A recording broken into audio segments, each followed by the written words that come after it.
በስመ አብ ወወልድ ወመንፈስ ቅዱስ አሐዱ አምላክ። በስመ አብ ወወልድ ወመንፈስ ቅዱስ አሐዱ አምላክ።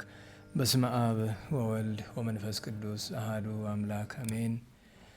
የአባቶቻችን አምላክ የቸርነት ባለቤት ቸር እግዚአብሔር ከዚህ ሰዓት ከዚህ ዕለት ያደረሰን ቅዱስ ስሙ የተመሰገነ ይሆን።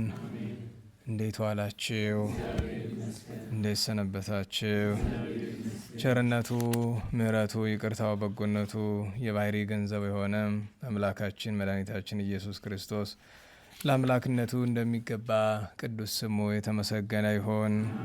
እመቤታችን ወላዲተ አምላክ ንጽሕት ቅድስት ድንግል ማርያም፣ ቅዱስ መስቀል፣ ቅድስት ቤተ ክርስቲያን ያከበራቸው ቅዱሳን ሁሉ ስማቸው የከበረ የተመሰገነ ይሆን። እንኳን አደረሳችሁ።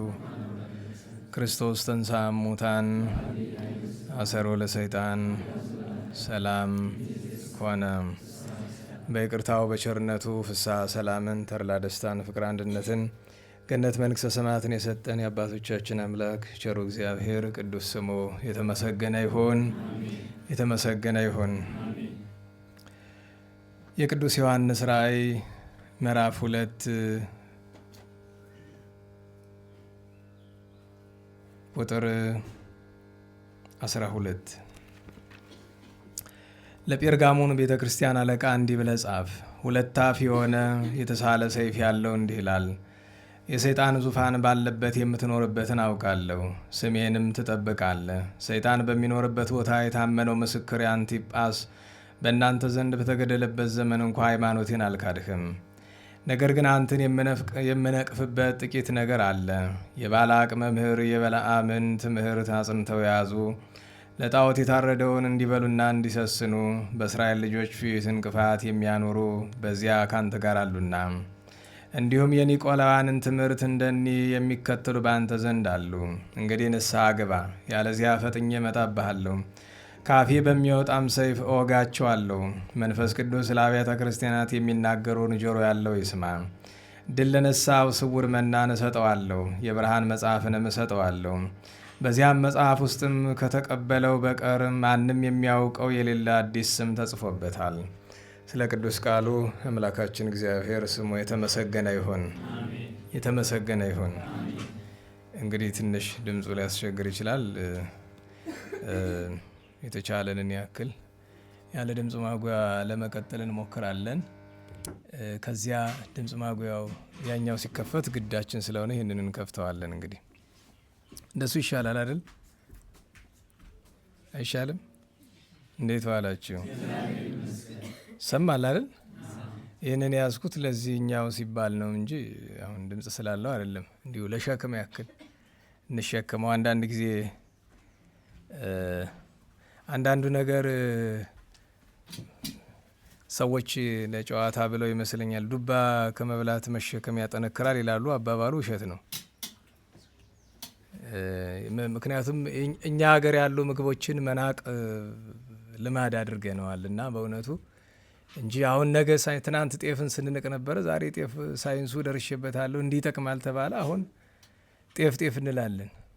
ልክ እንደዛ ሁሉ ደግሞ ብቻ ነገሩን ነው ለሁሉም የተሸከምነው። ለዛ ነው ያኛው ድምፅ ማጉያ ዛሬ ሰርክ ጉባኤ ስለሚኖራቸው ሲከፈት ለመደማመጥ ስለማንችል እንከፍተዋለን። እስከዚያው ድረስ ግን እንደዚሁ ብለን እንቀጥል። እንኳን አደረሳችሁ። ዛሬ እመቤታችን ወላዲተ አምላክ እግዝእትነ ማርያም ወርሃዊ የኪዳን በዓሏ ነው። ዓመታዊ በዓል ደግሞ የደገኛ ሐዋርያ የቅዱስ አንቲቦስ ወይም የቅዱስ አንቲጳስ ዓመታዊ የእረፍት የሰማዕትነት በዓሉ ነው። በቤተክርስቲያን ታሪክ እጅግ ስመጥር ከሆኑ በሐዋርያነት በሰማዕትነት ስማቸው ገናና ሆኖ ከሚጠሩ ቅዱሳን አባቶቻችን አንዱ ከሰባቱ አብያተ ክርስቲያናት ያንዱ ጳጳስ የነበረ ቅዱስ አንቲቦስ ዓመታዊ በዓሉ ነው። ቅድም ያነበብነው የትምህርታችን ርዕስም ወደሱ ይወስደናል። እንግዲህ የግዕዙ ቃል ጻድቅ የምእመን ይለዋል። የአማርኛው ደግሞ የታመነ ምስክር ይለዋል እና በምስጢር ይገናኛሉ፣ በጥሬ ዘር አይገናኝም። በምስጢር ከተገናኙ ዘንድ የታመነ ምስክር የሚለውን ርዕስ እናድርግ። ምክንያቱም ባለፈው ይዘነው የነበረ ርዕስ የተማርንበት ርዕስ ምን የሚል ነበረ? በግብረ ሐዋርያት ምዕራፍ 1 ቁጥር 22 የነበረ የትንሣኤው ምስክሮች የሚል ተምረናል አይደለም? ከዚያ የቀጠለ ይሆናል። ይሄ ከዚያ የቀጠለ ማለት እዚያ የትንሣኤ ምስክር አልነ። የትንሣኤው ምስክሮች ከሚባሉት መካከል ደግሞ ራሱ ጌታችን ባንደበቱ የታመነ ምስክር ብሎ ጠርቷል። ስለ ምስክርነት አይተናል። ዛሬ ደግሞ መታመን ምንድን ነው? አንድ ሰው የታመነ ምስክር የሚባል ምን ሲሆን ነው የሚለውን በቅዱሱም ሕይወት በሌላም ሀተታ የምንመለከት ይሆናል ማለት ነው። እንግዲህ ያለንበት ወቅት ዘመነ ትንሣኤ ነው፣ ወርኃ ትንሣኤ ነው። የጌታችን የመድኃኒታችን ኢየሱስ ክርስቶስን ትንሣኤውን የምናስብበት የትንሣኤውን በረከት የምንሻበት በዓለ ሃምሳ ነው። በዚህ በበዓለ ሃምሳ የጌታን ትንሣኤ የሚመለከት ነገር ወደ ሌላ ትምህርት ከመሄድ በፊት መነጋገር ግዱን ያስፈልጋል። እንግዲህ ባዶ ከምሸከመው ይሻላል። ያኛው እናንተ እንዳይረብሻችሁ ነው፣ እንዳይሰርቃችሁ ጥዝ የሚለው ነገር ማለት ነው። ስለዚህ ምን ሆኖ ነው? ያ ቴክኒሻኑ የለም ዛሬ? እሱ ነበረ እኮ ባለሙያ ነበረው። ይቅርብኝ። እንዴት ዋላችሁ? እንደዚህ አድርጌ ለያዝልህ ሊሰማ ከሆነ እንግዲህ መቼም እዚህም ቢሆን ይሰማል። ነገሩ ምን አስጨነቀኝ። ለሁሉም ታማኝ ምስክር ብሎ ጌታችን ስለመሰከረለት ስለ ቅዱስ አንቲቦስ ስለመነጋገር ከሁሉ የሚቀድመው የጌታችን የትንሣኤው ነገር ነው። አምላካችን መድኃኒታችን ኢየሱስ ክርስቶስ እኛን ለማዳን ከሰማያት ወርዶ በሕቱም ድንግልና ተጸንሶ በሕቱም ድንግልና ተወልዶ ተሰዶ አድጎ ተጠምቆ አስተምሮ ታምራት አድርጎ ተይዞ ተገርፎ ተገፎ ተሰቅሎ ሞቶ ስለኛ በስልጣኑ ሞትን ድል አድርጎ ተነስቷል። ዛሬ ሌሊት ሊቃውንቱ ሲያመሰግኑ በማሕሌት ሰምታችሁ ከሆነ ተሰቅለ ወሐመ በእንቲአነ፣ ጌታችን የተሰቀለ መከራ የተቀበለ ስለኛ ነው ለኛ ነው እንጂ ይረባኝ ይጠቅመኝ ብሎ ሊረባው ሊጠቅመው አይደለም። ስለዚህ ዘወትር እንደምለው ዛሬም አስታውሳችኋለሁ፣ የጌታችን ሕማማት የማይገባው ሰው የጌታችን ትንሣኤ ሊገባው አይችልም። የጌታ ትንሣኤ የማይገባው ሰው ክርስትና ምን እንደሆነ አያውቅም። ስለዚህ ጥረታችን ልመናችን የጌታችንን ትንሣኤ ስለ መረዳት አይደለም። መጀመሪያ ምኑን ስለ መረዳት ነው? አዎ ሕማሙን ሞቱን ነው። ሕማሙን ሞቱን መረዳት አለ። ዛሬ በክርስትና በጣም የተቸገር ነው። ሁሉ ነገር አፍአዊ ሆኗል። የታይታ ጉዳይ ሆኗል። ልማድ ሆኗል። አብዛኞቻችሁ ጥሩን የለበሳችሁት ግን ይሄ በፍቅር በእምነት በማስተዋል ሲደረግ ጥሩ ነው። ለምን? ነገ ውሎ አድሮ በልማድ ያለ ነገር ጠላት ለማስጣል ቀላል ነው። ክፉ ከሚሰራ ሰው በልማድ በጎ የሚሰራ ሰው ይሻላል። ግን ጊዜ ይወስዳል እንጂ በልማድ በጎ የሚሰራውን ሰው ጠላት ያስጥለዋል። ምክንያቱም በፍቅር በማስተዋል አልያዘውም። እሱን ማስተዋል አለብን። በየትኛውም የአገልግሎት ዘርፍ በየትኛውም የክርስትና ጎዳና እሱን ብናስተውል ጥሩ ነው። ስለ ምስክርነት የምናወራ ከሆነ የጌታችን ትንሣኤ ለመመስከር ሰው ልጅ የሚያስፈልገው አንደበት አይደለም፣ ቃላት ማራቀቅ አይደለም፣ ጥቅስ መጥቀስ አይደለም። የጌታችንን ትንሣኤ የሚገልጥ ሰብዕናችን ብቻ ነው። ሌላው ነገር ትርፍ ነው፣ ትርፍ ነው። እኛ ምግቡን ትተን ማቅረቢያው ላይ እየተራኮትን ተቸግረናል። ምግብ ከሌለ ምግብ ማቅረቢያው ምን ያደርጋል? ምግብ የሌለው ማዕድ ታውቃላችሁ? የማዕድ ዕቃ ብዙ ጊዜ ማዕድ ሲባል ሰው ምግቡን ይመስላል። በእርግጥ በስመ ማኅደር ይፄዋ ኅዳሪ በሚለው ላይ ያስኬዳል። በጥሬው ግን ማዕድ ማለት ምንድን ነው? ማቅረቢያው ነው። ማዕድ ማለት ማስቀመጫው ነው። ምግቡ ከሌለ ምን ያደርጋል? አንድ ሰው ክርስቶስ መድኃኒታችንን የማይወድ ከሆነ ቅዱስ ጳውሎስ ለቆሮንቶስ ሰዎች ሲጽፍላቸው የተናገረው ዲያቆናት በየቅዳሴው ሁልጊዜ ትሉታላችሁ አይደል? ሁሉ ዘያፈቅሩ የሚለው መጨረሻው ምንድን ነው? ውጉዞ ለይኩን፣ የተረገመ ከምእመናን የተለየ ይሁን ጌታችን ኢየሱስ ክርስቶስን የማይወደው ተብሏል። የክርስቶስ የመድኃኒታችን ፍቅር በአንድ ጀንበር ላይ ይገኝ ይችላል። ነገር ግን ያለፈው ሳምንት ስለ ተክሊል ስለ ሰርግ አንዳንድ ነገር ያለፈው ሳምንት ወይ ብቻ የሆነ ቀን እሑድ ነው መሰለኝ ስለ ሰማዕታት ስነጋገር አንስቼላችሁ ነበር አይደል? የሚገርማችሁ ነገር እንድታውቁት በዚህ አንዳንድ እያልኩ ልንገራችሁ። ጣፈጣችሁም አልጣፈጣችሁም የስርዓተ ተክሊል ወረቦች አሉ። ቤተክርስቲያን ራሷ ሰርታ ያስቀመጠቻል። ከቅዱስ ያሬድ ጀምሮ ሲሰራበት የኖረ እነዛን ወረቦች ማንም ምናልባት አንዱን ወማኮ ከሞሬዛ ሀየል የሚለውን ምናልባት እሱን ታውቁት ይሆናል። ደግሞ ሌላ እንዲት ደግሞ አለች።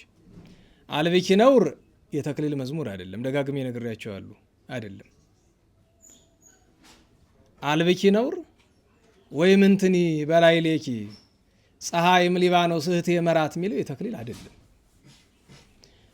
ግን በተክሊል ወቅት ቢዘመር ምን ችግር አለው ካላችሁኝ፣ ተነጋግረን አምነንበት ምን እንደሆነ ምስጢሩ ገብቶን ነው መዘመር ያለበት። አንዳንዱ ነገር ሳይገባን ሳንረዳው ብንዘምረው ፋይዳ የለውም። ለምን ባለመረዳት ደጋግሜ እንደምነግራችሁ እህቴ መራት አዳም አጥባት የሚለውን ተረድተ ነው ከሆነ ችግር የለውም። ምን ለማለት ነው? እቴ ሙሽራዬ የተባለች እዛ የተቀመጠችው ከአባ አክሊል ያደረገችውን ሴት አይደለም። እቴ ሙሽራዬ እግዝእትነ ማርያም፣ እቴ ሙሽራዬ ቤተ ክርስቲያን መሆኗን ተረድተን እህቴ መራት፣ እህቴ ሙሽራ፣ ቀጥሎ ምንድን ነው? አዳም አጥባት ጡቶችሽ ያምራሉ ይላል። አሁን መቼስ አንዲት ሴት ፊታችን አስቀምጠን እንደዛ ልንላት ከትሆኑ አንችልም።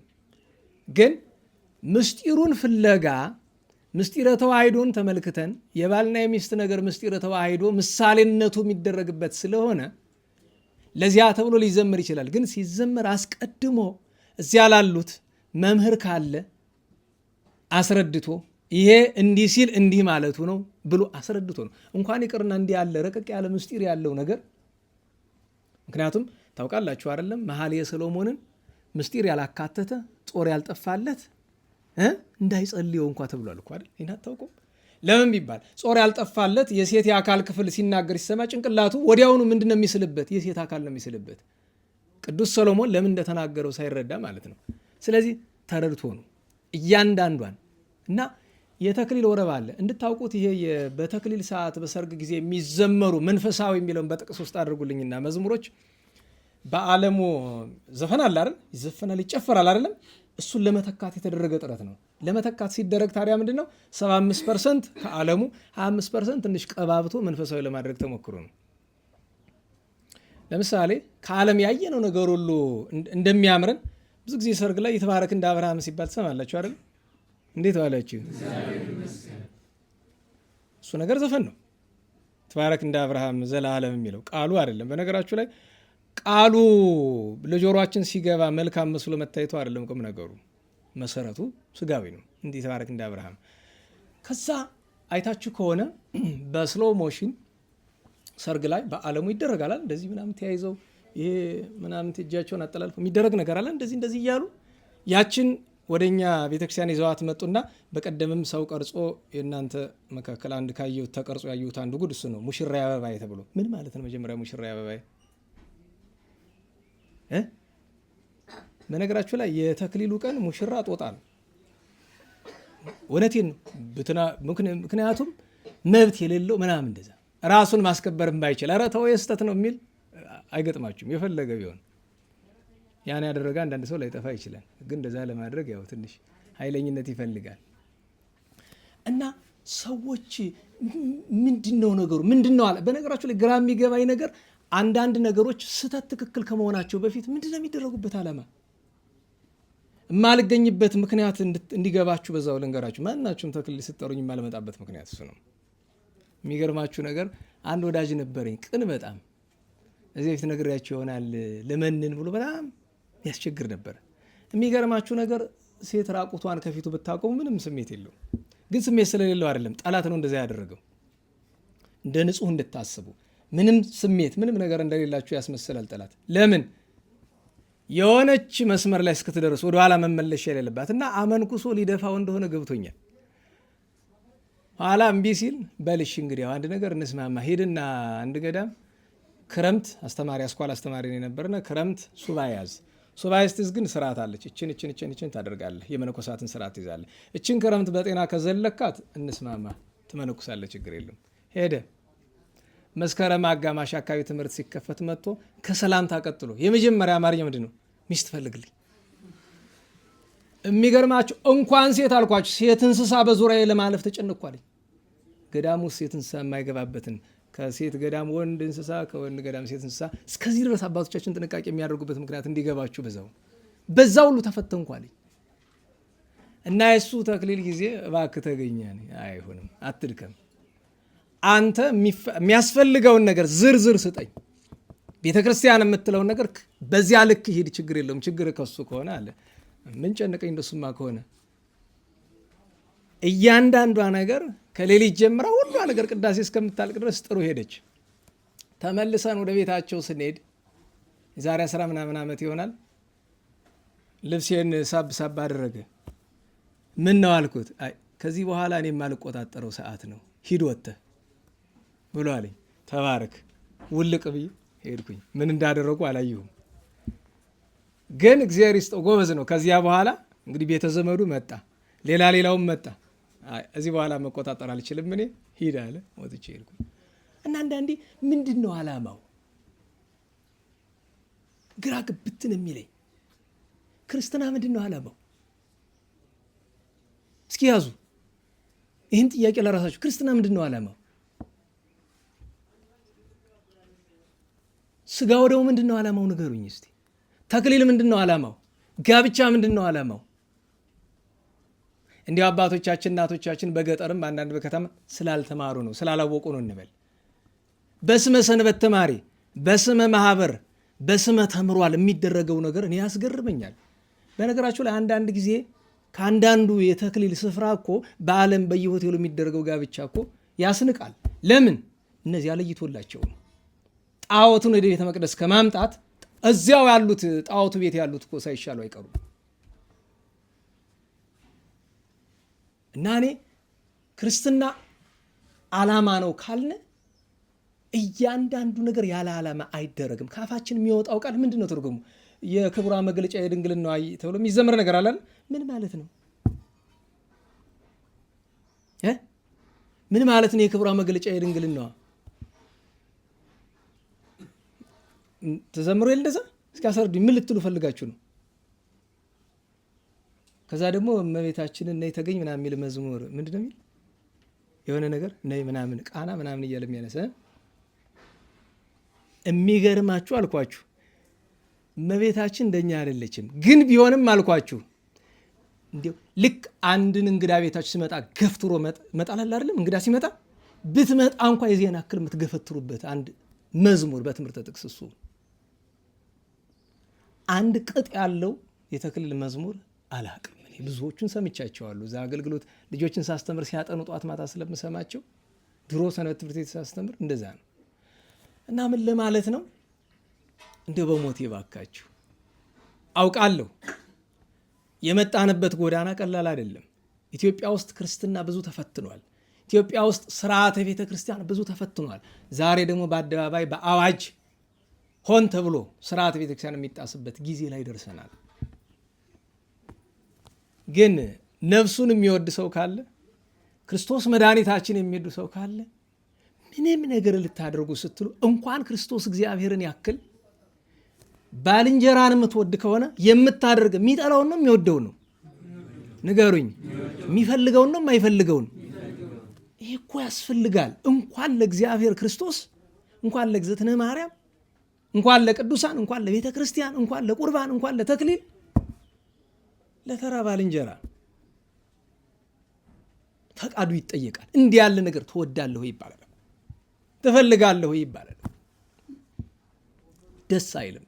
ይቅርታ አድርጉልኝ መቼስ እና ችግር ነው። በዛ ላይ አጋጣሚ ልሳለም ቤተክርስቲያን ሲሄድ የሆነ ደብዳቤ ወጥቶ ካርድ አለ አይደለም? የናጅሬ ስማቸው እየተነበበ አንድ ጊዜ ሙሉ ንባብ ተነበበ። 3 ጊዜ ነው የሚነበብ፣ ሁለተኛ 3 ይሄን ሲያደርግ ያያችሁ ምንድነው ዓላማው? ማን ነው 3 ጊዜ ደግሞ ያ ይነበብ ብሎ ህግ ይሰራ? ደህና ዋላችሁ። ወንጌል ቅድስት ሕግ ናት አይደል? ንገሩኝ። በቅዳሴ ስንቴ ነው የምትነበብ?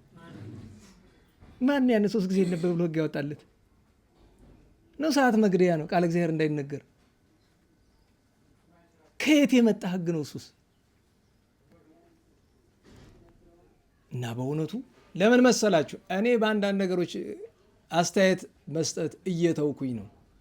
ይሄኛውን ግን በአጋጣሚው ሌሎቻችን ልብ እንድናደርግ አንድ ሰው መጣና ከዓመታት በፊት እኔ በተክሊል ቀን እኔ ሳገባ ማግባት ፈልጎ ነው። አንድ ነገር ነው የምፈልግ፣ ሌላ ምንም አልፈልግም። ምንድን ነው ትፈልጋለህ? ዝትነ ማርያም በቃና ዘገሊላ ተገኝታ በጋብቻ ሁሉ ከልብ ከጠሯት እንደምትመጣ ቃል ኪዳን እንዳለ ስትናገር ሰምቻለሁና እሱን ነው የምፈልጋለን። ግን ከዚያ በኋላ ከሰዎች ጋር መኖር አትችልም። ይህን ባላገር ወይም የሀገራችን ሰው የሆነ ነገር ስትጠይቀው የሚነግርህ ነገር የማትችለው ከሆነ ምንድን ነው የሚልህ? ያየ ግባበት ነው፣ አስበ ግባበት ነው። ቀላል አይሆንም። ክርስቶስ መድኃኔዓለምን ያክል እግዝእትነ ማርያምን ያክል ቅዱሳንን ያክል ስበህ ማምጣት በፍቅር ቀላል አይሆንም። የሰው ፈቃድ የሚባል በመሃል ካስገባ ከቶውኑ አይሆንም። አየህ፣ ሰው ነን። መውደቅ መነሳት ይቀራል አይቀርም። ከአቅም በላይ በሆነ ነገር ችግር የለውም። ከአቅም በላይ በሆነ ነገር ነገር ግን በቸልተኝነት ቅድሚያ ሌላ ነገር በመስጠት በቀደም ብያቸዋለሁ። ተክሊል ሲባል ቁርባኑ የሚያሳስበው ሰው አለ? የመንፈስ ቅዱስ ረድኤት የሚያሳስበው አለ? በቃ የሚገርም እኮ ናናው ትልቁ ነገር እንዲያው ላስተምር የመጣሁበት ርዕስ አይደለም። ያው ሁላችሁ አብዛኞቻችሁ ትረዳላችሁ። እናገር የምመጣውና የምናገረው አይገጥምም። ግን ዙሮ የእግዚአብሔር ከሆነ ዘንድ እኔ አያስከፋኝም። ስለዚህ ስለመታመንና ስለ ምስክርነት ከሆነ ተክሊል ጋብቻ የአደባባይ በዓል ነው የተባለበት ምክንያት ስርዓቱን በአደባባይ ለማሳየት ነው እንጂ አንተ አደባባይ ወስተ ማስታወቂያ እንዲሰራልህ አይደለም። ለአንተ ካሜራ ለአንቺ ካሜራ አይደለም።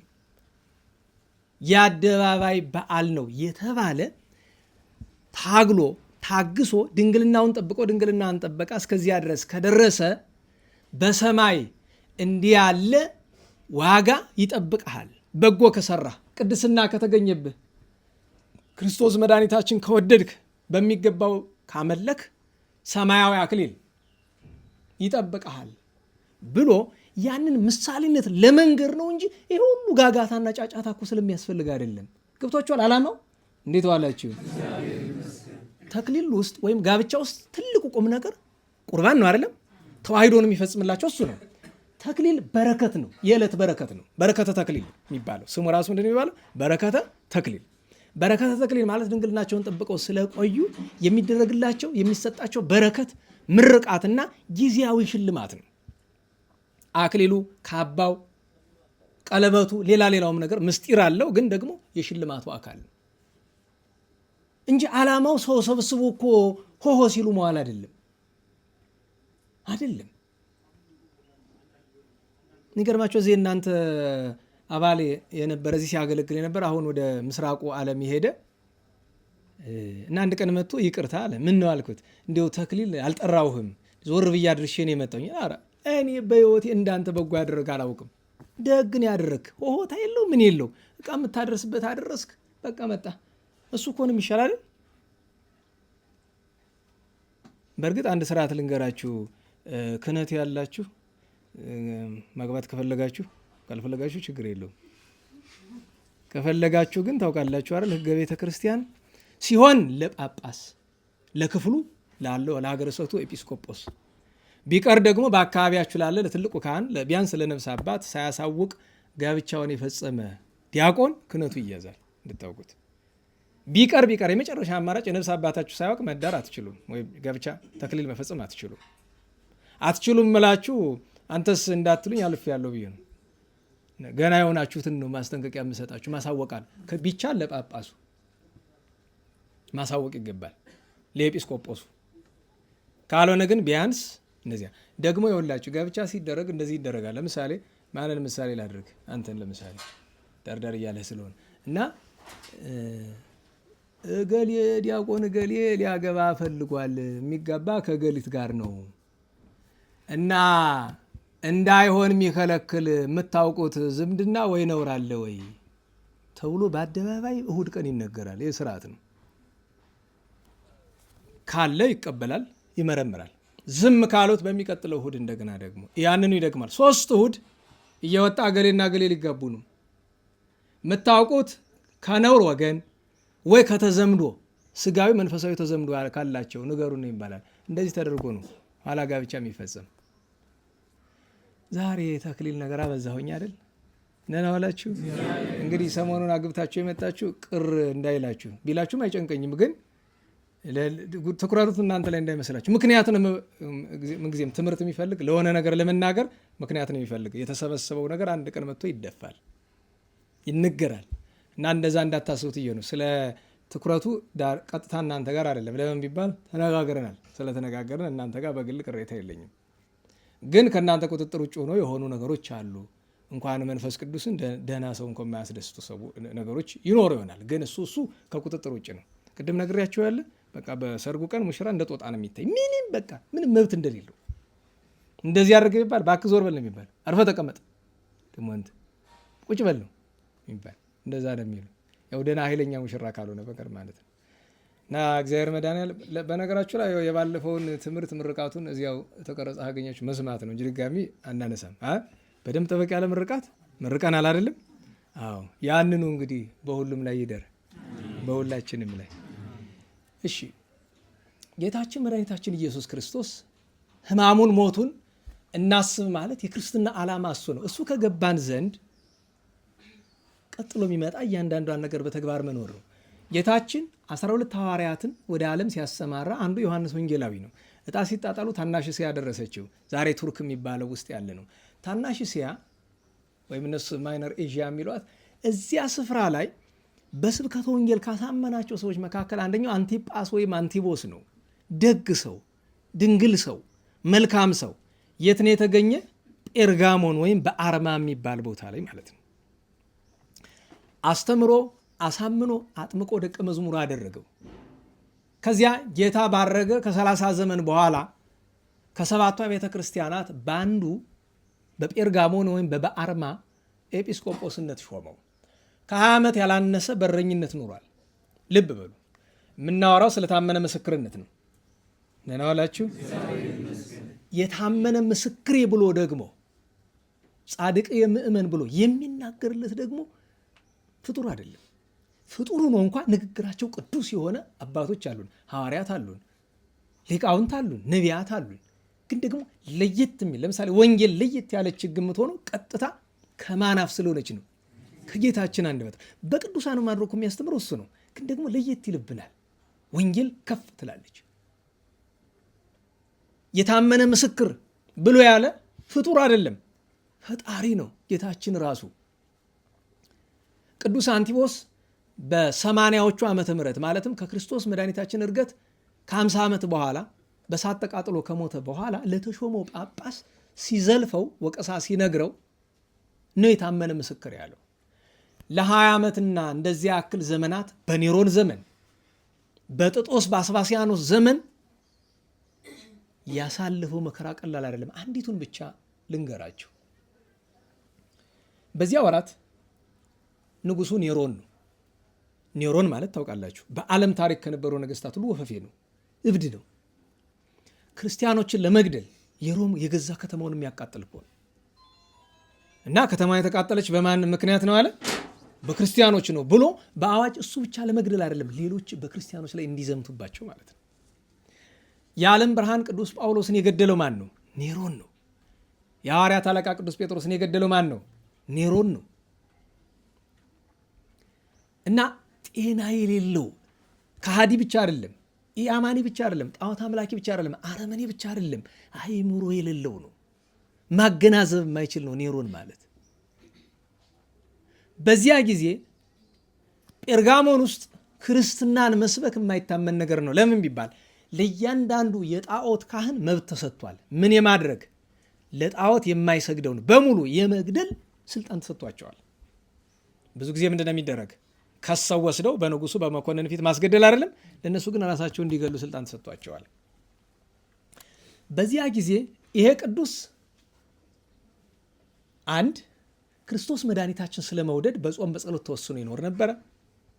ሁለት በተሾመባት ሀገረ ስብከት ያሉ ጣዖት አምላኪዎችን ቤት ለቤት እየሄደ ይሰብክላቸው ነበር ስለ መድኃኒታችን ክርስቶስ። ቀላል እንዳይመስላችሁ የየዕለት ስቃይ ያለው ስብከት እንደ ዛሬ አይደለም። በነገራችሁ ላይ እዚህ ቁሜ ስሰብክ ጥቂት የስጋ ድካም ሊሰማኝ ይችላል አይደለም። ይህ ቁም ነገር አይደለም። ደማቸውን አፍሶ ያስተማሩ ቅዱሳን ሐዋርያትና አባቶቻችን ስታስቡ እኛ የምናደርገው ስብከት ምንም ቁም ነገር የለውም ማለት ደከምን ብለን ለመናገር አስቡት። ደልቶን አትሮንስ ተዘርግቶልን መደገፊያ መቋሚያ ተሰጥቶን ድምፅ ማጉያ ተዘርግቶልን መጽሐፍ ዘርግተን በካሜራ እየተቀረጽን አይደል? ሰው እንዲያይን ደግሞ በዛ ይሄን ሰባኪ ምናምን ይሄን አይና ጌቶች ናቸው። አስወጡት። ቅድም አንስቶ ሊረብሽ ሲሞክር ነበር። አስወጡት ነው እንደዚህ አስወጡት። ደግሞ የጠላት እንግሊዝኛ ባክ እንግሊዝኛ አንተ እዚህ እንግሊዝኛ የሚሰማ ሰው የለም። እንደው ጊዜ እየጠበቀ እየመጣ እዳግባ ነው መላ አስወጡት።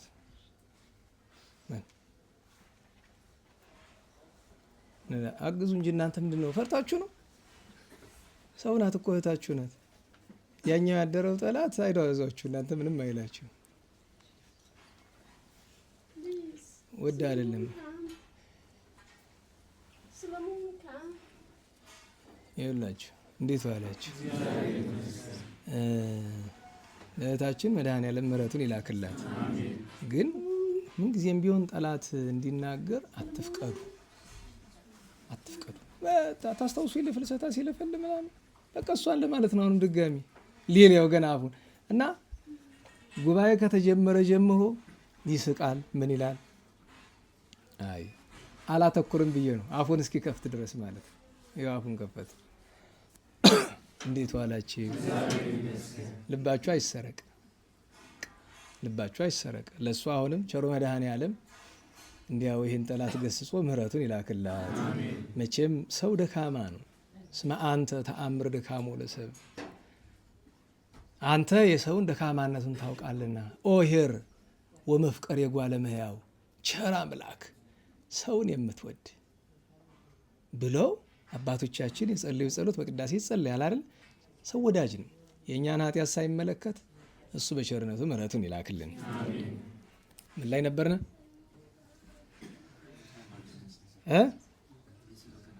አዎ እና አስቡት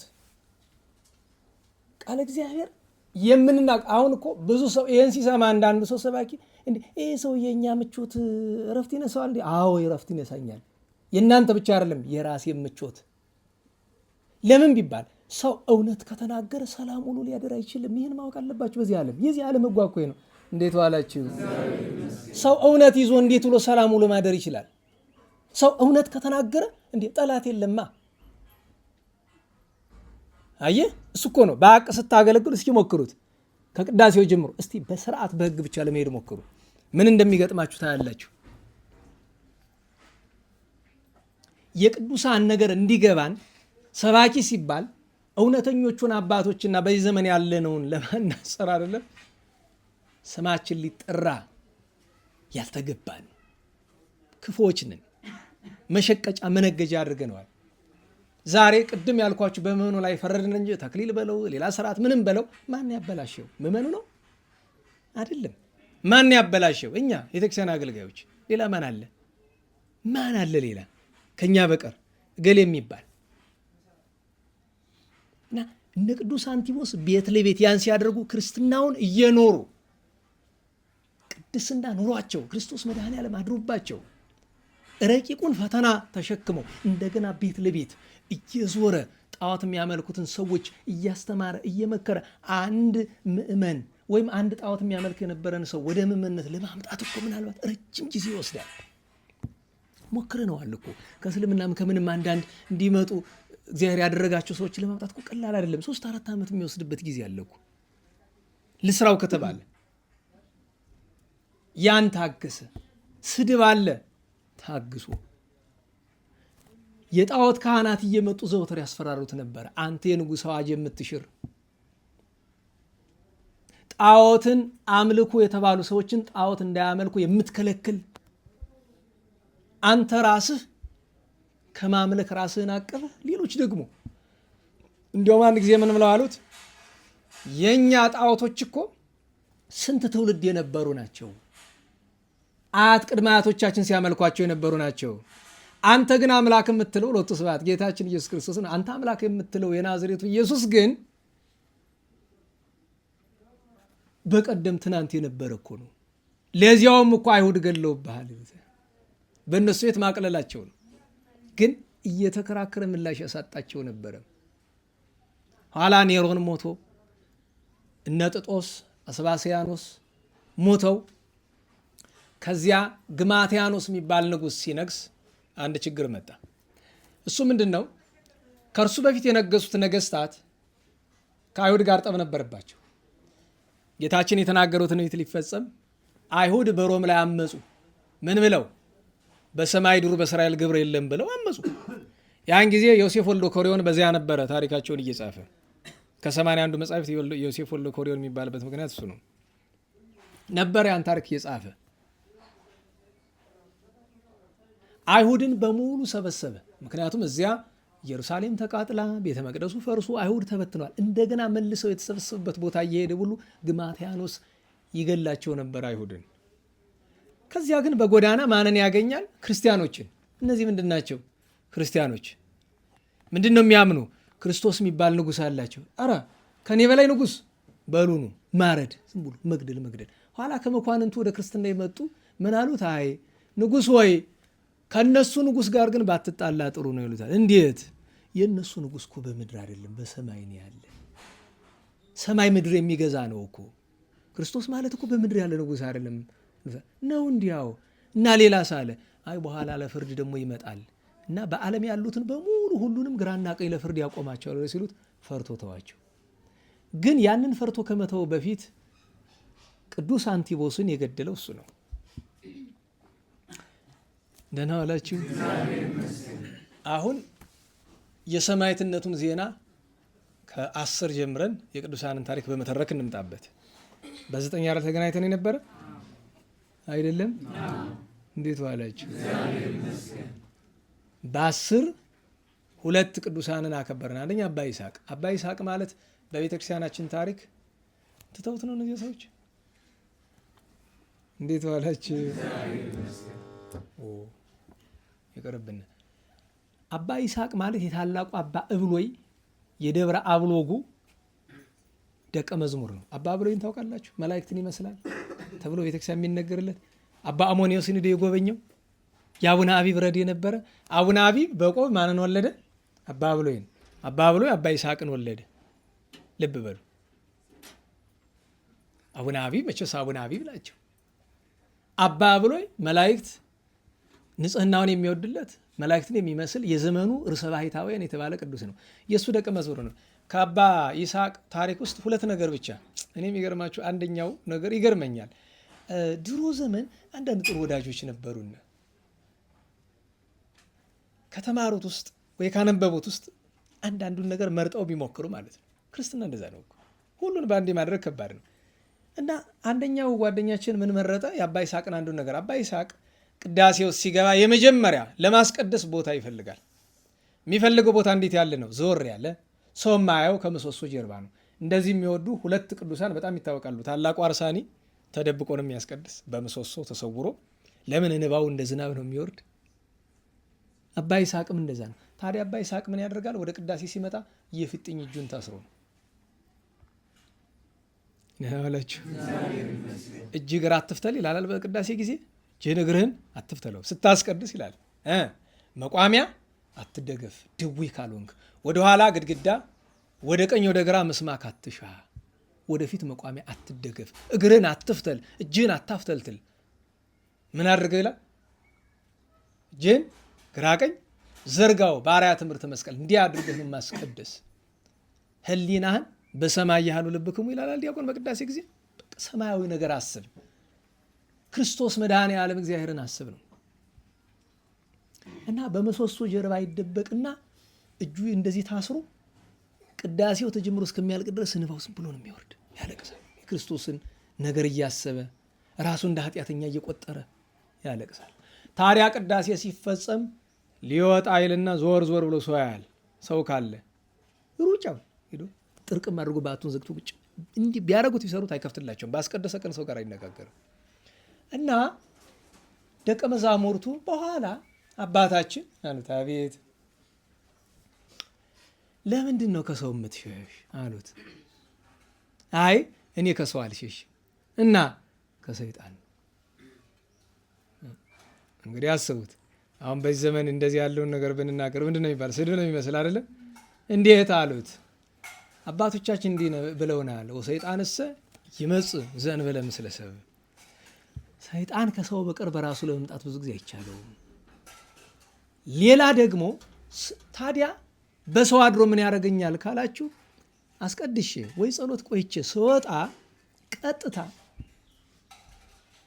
ከእግዚአብሔር ያገኘሁትን ጸጋ ዋጋ ለማስጣል ነው ጠላት የሚፈልግ። እንዲያውም ደራሲ አርኬ ምን ብሏል? በምሳሌ የነገራቸውን ይዞ ይክልኑ አብርሆ ግሩም ጽልመት ማእከለ ነፋስ ቀዊሞ እሳት አላቸው። ጧፍ ብታበሩና ከነፋስ ጧፍ አብርቶ ከነፋስ ላይ መቆም ይቻላል? ይጠፋላ። ሰው ደግሞ ከጸለየ ካስቀደሰ በኋላ ከንቱ ነገር ሲያወራ እንደዚያ ይሆናል። እና እሱን ነው የነገራቸው። እና ማስተዋል ያለብን ነገር እዚህ አንድ አባት አሉ ድሮ አንስቶ የምናውቃቸውና የድሮ ገበዝ የነበሩት እና ሌሊት ቤተክርስቲያን 6 ሰዓትም 7 ሰዓትም ብቻ በሚገቡበት ሰዓት ሲገቡ በትረ መስቀላቸውን ይዘው በአንድ በታች ጸሎት እያደረጉ ሲገቡ ደህና አደሩ አባታችን ይላቸዋል አንዱ። ዝም እንደገና አልፍሎ ደህና አደሩ አባታችን ዝም። በሶስተኛ ደረስ ጦራቸውን አንስቶ ቃጡት። እንዲህ ሰው እየጤና የላቸው እና በሌላ ቀን አባ ለምንድን ነው እንደዚህ የሚያደርገው አልካቸው። አንተ መጽሐፍታ ነገሥት አላነበብክም? ምንድን ነው አሉ።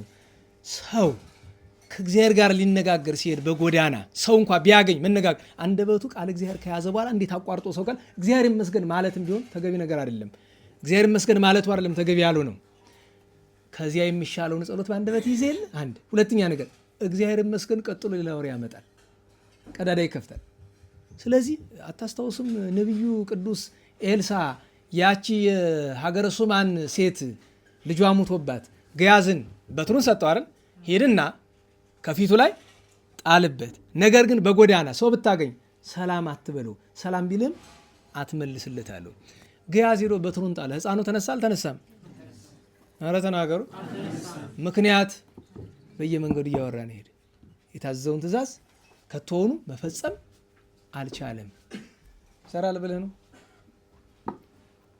አለ ባለቤቱ አይነት ድምሳት የለውም እኮ አሁን ይሰማል የለውም። እንዴት ባላችሁ እና ታዲያ ኋላ ምን አሉኝ? በጣም ቆይቷል፣ ብዙ ዓመት በፊት ነው። እና ሳነገስት ላይ ያለውን አላየሁም። ኧረ አይቼዋለሁ። እና ታዲያ ምን ይላል ቤተ እግዚአብሔር? ጠዋት ስትሄድ ወደ ቤተ ክርስቲያን ስትሄድ ምን እያልክ ሄድ? ባለፈው ነገራችሁ የለ እጅህን ስትታጠብ እጽወኒ ዋንጽሐኒ ማጥያት እያልክ ትታጠብና ቤተክርስቲያን ነጠላህን አጣፍተህ መቋሚያ ካለው የሌላም ነገር ዳዊትን ጸሎት መጽሐፍን ይዘህ ስትሄድ ምን ይላል ቅዱስ ዳዊት በመዝሙር 62 አምላኬ አምላኬ እገይ ሳቤከ ጸማት ነፍሴ ለከ እፎ ወስፋ ለከ ስጋ እያለ እስከ መጨረሻው ድረስ ያንን ስትጨርሰው እየመለስከው፣ ካልሆነ ደግሞ ከዚያ በኋላ ሌላ የምታደርሰው ነገር እያደረስክ ሂድ። በነገራችሁ ላይ እስቲ አንድ ነገር ልንገራችሁ። ንባብ ማትችሉ ሰዎች ካላችሁ ዳዊት ግዙና በማህደር አድርጋችሁ ቤተክርስቲያን ስትመጡ ተሸክማችሁት ሂዱ። ታውቃላችሁ፣ ሁለት ታሪክ ልንገራችሁ። አንደኛው በጎንደር ነገስታት ዘመን አንድ ህግ ነበረ። ታውቃላችሁ፣ ተዝካር ሲወጣ ተዝካር ላይ ማለት ነው መመገብ የሚችል ዳዊት የደገመ ብቻ ነው። ይህ ህግ ነው። ዛሬ ይኑር አይኑር ህጉ እንጃ ነው እነዚያ እና እሱን ማወቅ ያስፈልጋል። እንግዲህ አሁን ግዱን መክፈታችን ደላላችሁ እንዴት ይሆን እንግዲህ አሁን ቢጮህብንም ከዚህ አይብስም። እንዴት ዋላችሁ? መልካም እንግዲህ ቶሎ ቶሎ ብለን ለመጨረስ እንሞክራለን። ከዛ አንድ ሰው ዳዊት ይዞ ተገኘ። ዳዊት ይዟል እና ይዞት እንደዚህ እያነበበው ነው። ምክንያቱም ርቦታል፣ ተስካር መብላት ፈልጓል። እና ከሊቃውንት መካከል አንዱ የሆነ ነገር ያህል ምን ያህል እያነበበ አይደለም። መገለጫው ምንድን ነው? ተዘቅዝቋል ዳዊት።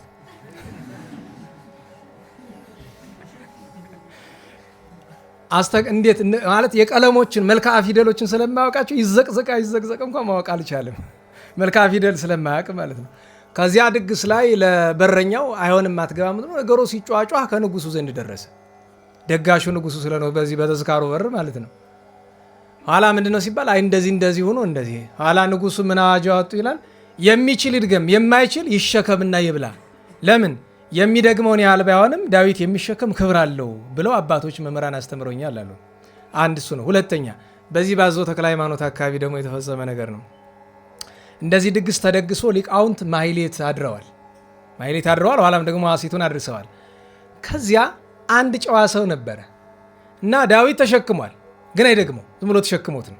እና ዳዊቱን ተሸክሞት የነበረው ሰው ልክ አብረው ወደ ድግሱ ሊገቡ ሲሉ አንድ በደንብ አድርጎ ቅሽር አድርጎ ካባ የለበሰ የጠመጠመ ሰው ያን ሲያገኘው፣ ይህንን ምእመኑን ማለት ነው፣ ይሄ ዳዊት የማይደግመው ግን የተሸከመውን ሲያገኘው ጮኸ፣ እሪ ብሎ እዛው ላይ ብን ብሎ ጠፋ።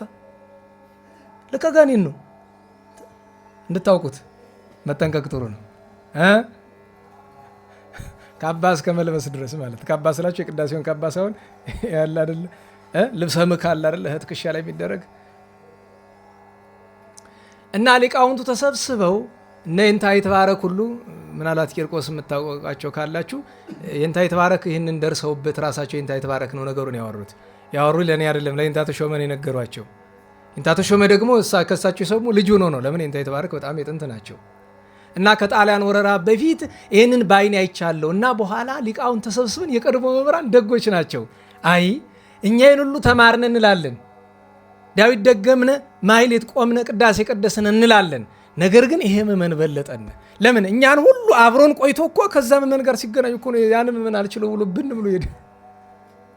እያችሁ ሁልጊዜ ምን እንላለን? እንደ ሊቅ ተማር፣ እንደ ምእመን ኑር። አልሰማችሁ? እንዴት ዋላችሁ? እንደ ሊቅ ተማር፣ እንደ ምእመን ኑር ማለት እሱ ነው። ምእመን ማለት እኮ ማዕረግ ነው፣ ትልቅ ማዕረግ ነው። እና እግዚአብሔር አምላካችን የቅዱስ ዳዊትን በረከት ያሳድርብን። ወደ ጉዳያችን እንመለስና ቤተ እግዚአብሔር ሲመጣ በክርስትና ውስጥ ይህን ያህል ጥንቃቄ አለ ነው እና የቅዱስ አባት በእነዚህ ሁለት ነገሮች ይታወቃል። አንደኛ ሲያስቀድስ እጁን ታስሮ እያለቀሰ ነው። ሁለተኛ ነገር ደግሞ ከሰው ጋር እንደዚህ አያወራም። እግዚአብሔር በረከቱን ያሳድርብን። አባ ገብርኤል የሚባሉ ጳጳስ የዚያን ቀን ዓመታዊ በዓላቸው ነበር። በ11 ተገናኝተናል። ወንድሞቻችን ክቡራን ሰማዕታት 30 ወንድሞቻችን ነበሩ። ቅድስት ንጽሕት ታኦድራ፣ ስሞን ዘለብጽ፣ ዮሐንስ ዘጋዛ፣ ሌሎችም ቅዱሳን ዓመታዊ በዓላቸው ነበረ። በ12 ሚያዝያ 12 ቅዱስ ሚካኤል ኤርምያስን የረዳበት ነው። እንድታውቁት የሚያስፈልገው ነገር አንድ ቀን የንታ ተሾመ እግዚአብሔር በቀኝ ያቆማቸው ብዙ ካወራናቸው ነገሮች ያው አንዳንድ ጊዜ አልፎ አልፎ መቼም የዚህ ዘመን አንድ ጥቅም አለው ከተባለ ይሄ አባቶችን መቅረጻችን ነው፣ መቅጃ መኖሩ ነው እና እሳቸው ያሉትን አንዳንድ ጊዜ እየመለስኩ ሰማ አይ እድሜ ጥሩ ነው ይላሉ እየደጋገሙ። እድሜ ጥሩ ነው፣ እድሜ ያስተማረውን ያክል መጽሐፍ እንኳ አያስተምርም። እድሜ ጥሩ ነው። የእሳቸው እድሜ ያጠረ ነው የሚባል ረዘመ ነው የሚባል። እንዴት ዋላችሁ? እንዴት ዋላችሁ? በአበው አማርኛ ከሆነ ገና ነው እንግዲህ ወደ 80 አካባቢ ሲደርሱ ነው ያረፉ እና አንድ ጊዜ ስለ ብሔረ ብፁዓን ውይይት ተነስቶ የሚገርማችሁ ነገር ሪከርድ እንደማደርጋቸው ያውቃሉ። ለምን ቢባል ለመጀመሪያው ጊዜ ቁም ነገር ያወራን ጊዜ ድሮ ከተባለ ለ2 ሰዓት ከምናምን ያክል ያለማቋረጥ ብዙ ነገር ነገሩኝ። ቀረጽከው አሉኝ። እሳቸው ራሳቸው ናቸው። ኧረ የለም የንታ አልቀረጽኩት። አይ በከንቱ ነው ያደከምከኝ አሉ። አይ ያኔ ያስ አይደለም ግድ የለም ጭንቅላቴ ብዙም ባይሆን የሚይዘውን ያክል ይዛል አያስቡ ብያለሁ። ከዛች ቀን በኋላ ከእሳቸው ጋር ስገናኝ መቅረጸ ድምፅ ይዤ ወይ በዚህ በሞባይል የግድ ይቀረጻል። ኋላ ግን ምን ለመድኩኝ? በስልክም ስናወራ መቅረጽ። ለምን ቢባል የሆነ ወቅታዊ ጉዳይ ጀምርላቸው ነው። በዚህ አያይዞ የሃይማኖት ነገር ወይ ታሪክ ነገር ያመጣሉ። ይሄ ነገር መቀረጽ አለበት እያልኩ መቅረጽ። የሚገርማችሁ አንድ ቀን ሌላ የግል ምስጢር ስለሌለው አሰማችኋለሁ በስልክ ስለ ብሔረ ብፁዓን የነገሩኝ ታሪክ በጣም ነው የሚገርማችሁ። ከብዙ መጻሕፍት ሰበሰብ ነው ከምንለው እሳቸው ይበልጣል። ከምን እንደሚያገኙት መንፈስ ቅዱስ ስለሚያውቅና ከዚያ አያይዘው የኤርምያስን ነገር አነሱና ኤርምያስ ታስሮ ነበር አሉ። አዎ። የታሰረ ደግሞ ሽንት ቤት ውስጥ ነው። አዎ። አዘቅተ ኩስ ወይም አምአም ይለዋል። እዚያ ታስሮ እያለ ያስፈታው ማን ነው? አቤሜሌክ አይደለም? አቤሜሌክ ምን በትውልዱ ምናዊ ነው? ኢትዮጵያዊ ነው አይደለም? የትውልድ ስፍራውን ነገሩኝ። ከተወለደበት ስፍራ ለእኛ ቅርብ ነው፣ እዚህ አካባቢ ነው። እዚህ ተወልዶ ቀጥታ አክሱም ሄደ። አክሱም ሄዶ መጀመሪያ ያደረገው ነገር ምን መማር ነው? ዕብራይስጥ ቋንቋ። ዕብራይስጥ ቋንቋ ተምሮ ወደ እስራኤል ወርዶ በነገራችሁ ላይ አቤሜሌክን ብቻ ሳይሆን እሳቸው ባሮክም ኢትዮጵያዊ ነው የሚሉ ጓደኛሞች እንዲሁም ስጋ ተዘምዶ እንዳላቸው ይነገራል። እዚያ ወርዶ የቅዱስ ኤርምያስ ደቀ መዝሙር ሆነ እና አንዳንድ ጊዜ ስለ ኢትዮጵያ ታሪክ ሲነገር አንዳንድ ዘመናዊ ታሪክ እንተርካለን የሚሉ ሰዎች ምን ይላሉ? ኢትዮጵያ ውስጥ ምናምን እስከ አብርሃ ወአጽብሃ እስከ ኢዛና ዘመን ድረስ በቃ ጣዖት ብቻ እንደነበረ አስቡት። መጽሐፍ ቅዱስ ውስጥ እኮ በብሉይ ኪዳን እንዲያው በተረገጠ በተገለጠ መንገድ ከንግሥተ ሳባ በኋላ ኢትዮጵያዊ አቤሜሌክ የሚባል የኤርምያስ ደቀ መዝሙር ኢታሬኒ ሙስና ለኢየሩሳሌም እያለ የሚጸልይ እግዚአብሔር 66 ዓመት ያስተኛው በእንቅልፍ ከመከራ የሰወረው ኤርምያስን ከአዘቅተ ኩስ ያዳነ ቅዱስ ኢትዮጵያዊ አለኩ። እንዴት ዋላችሁ? ታሪክ ሲተርክ መቼም የእያንዳንዱን ኢትዮጵያዊ ነገር ሊጽፍልን አይችልም አይደል? አንዱ እኮ የሚጻፍልን ለመገለጫ ነው። ለምሳሌ በቅዱስ ዳዊት ዘመን ስንት እስራኤላዊ ታውቃላችሁ? ጥቂት ነው አይደለም? በእነሱ መገለጫ አይደለ እስራኤልን በዛ ወቅት መምለኪያ እግዚአብሔር ናቸው እስራኤላውያን የምንለው መመለካያን እግዚአብሔር የምንላቸው ለዚያ እኮ ነው። አቤሜሌክ በ6ኛው መቶ ክፍለ ዘመን የነበሩ ኢትዮጵያውያን መገለጫ ነው። ባኮስ ደግሞ ቅዱስ ባኮስ በመጀመሪያው መቶ ክፍለ ዘመን ከክርስቶስ ስርገት በኋላ የነበሩ ኢትዮጵያውያን መገለጫ ነው እና ባሮክ አቤሜሌክ የዛን ቀን ይታሰባሉ። ቅዱስ ኤርምያስ ይታሰባል። እሱን ለማውሳት ነው። ከቅዱስ ሚካኤል ጋር በረከታቸውን ያሳድርብን። ያን ቀን ቅዱስ እለእስክንድሮስ የኢየሩሳሌም ጳጳስ የነበረ ከዘመነ ዲዮቅልጥያኖስ አስቀድሞ በዘመነ ዳኪዎስ ቅዱስ መርቆሬዎስ በተሰዋበት ዘመን ከተሰዉ ቅዱሳን መካከል የቅድስት ሀገር ኢየሩሳሌም ጳጳስ ቅዱስ እለእስክንድሮስ አንዱ ነው።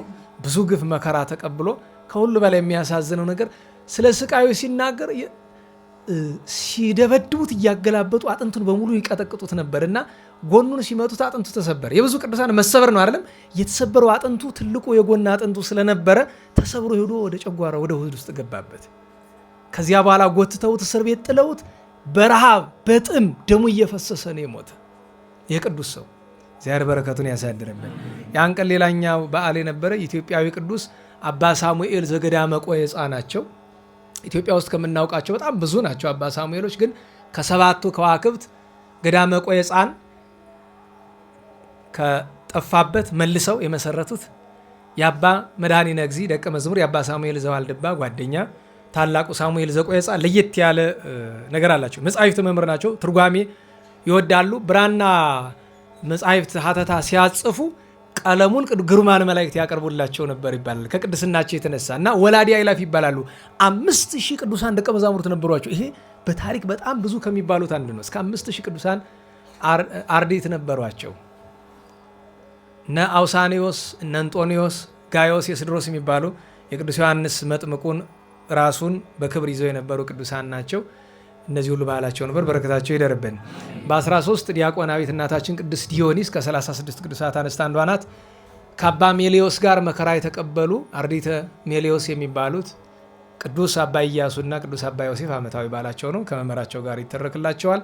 ቅዱስ መናድሌዎስ አኮሊሳቲሞስ የሚባል ቅዱስ መነኮስ ከአራት ደቀ መዛሙርቱ ጋር ዓመታዊ ባህሉ ነበር። በ14 በእስክንድሪያ ከተሾሙ ታላላቅ ቅዱሳን ጳጳሳት ሊቃነ ጳጳሳት መካከል አንዱ ቅዱስ መክሲሞስ ዓመታዊ በዓሉ ነው፣ የእረፍት በዓሉ ነው። በ15 ትናንት መጥምቁ ቅዱስ ዮሐንስ ዓመታዊ በዓሉ ነው። ይሰማችኋል? ይሰማል?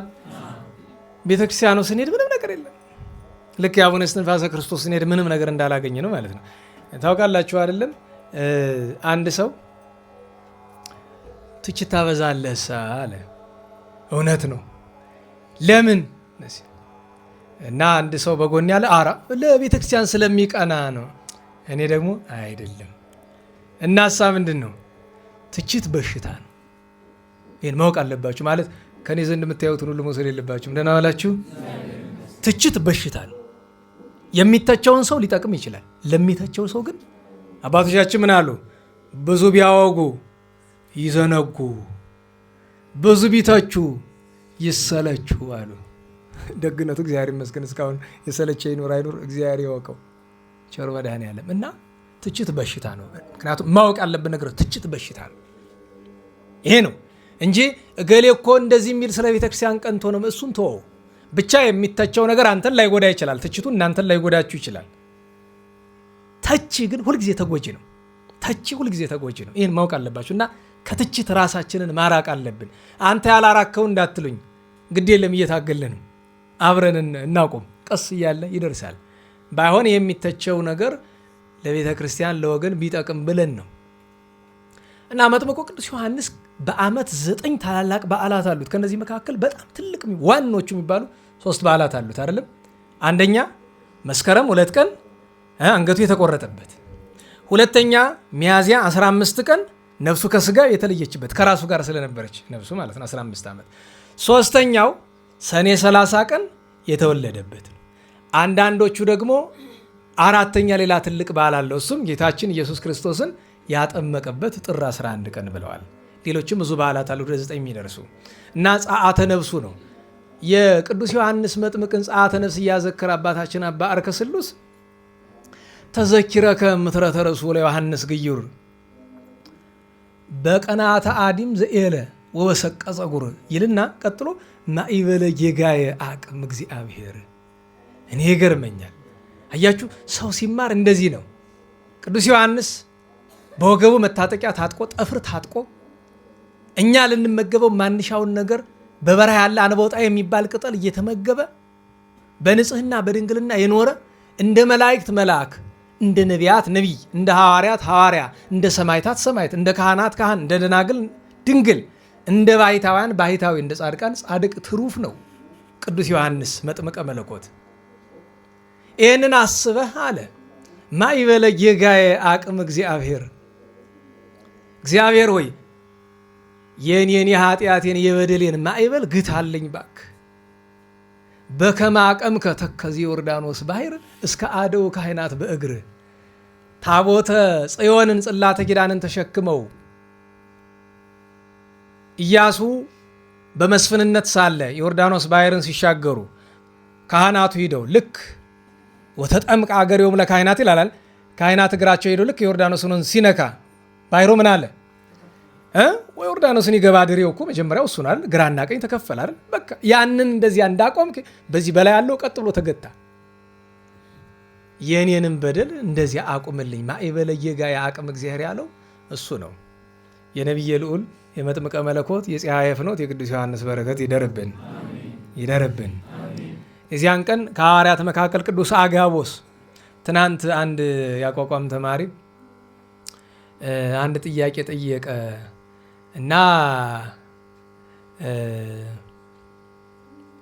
በቤተክርስቲያናችን ጌታችን ሲወቅሰን በኋላ ቀዳሚ ነገርኩክሙ በአፈ ነቢያት ወዳግም በአፈ ሐዋርያት ወሳልስ በአፈ መምህራን ይላል።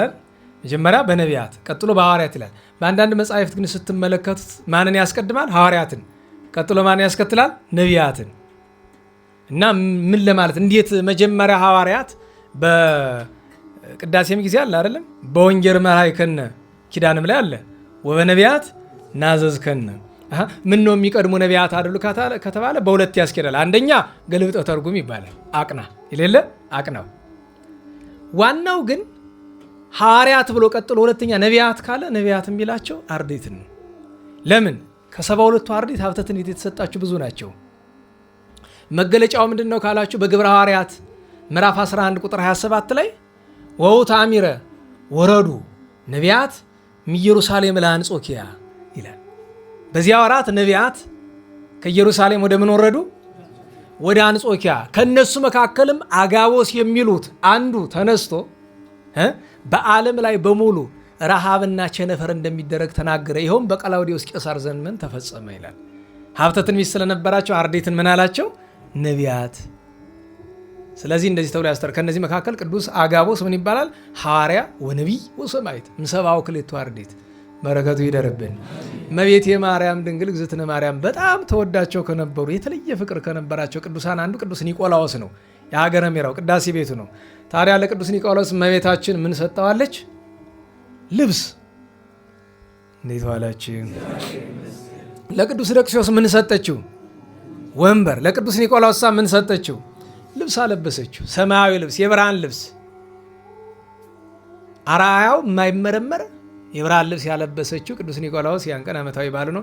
እናታችን ቅድስት እለእስክንድርያ ማለት የሮም ንጉሠ ነገሥት የነበረ የዱድያኖስ ሚስት ናት።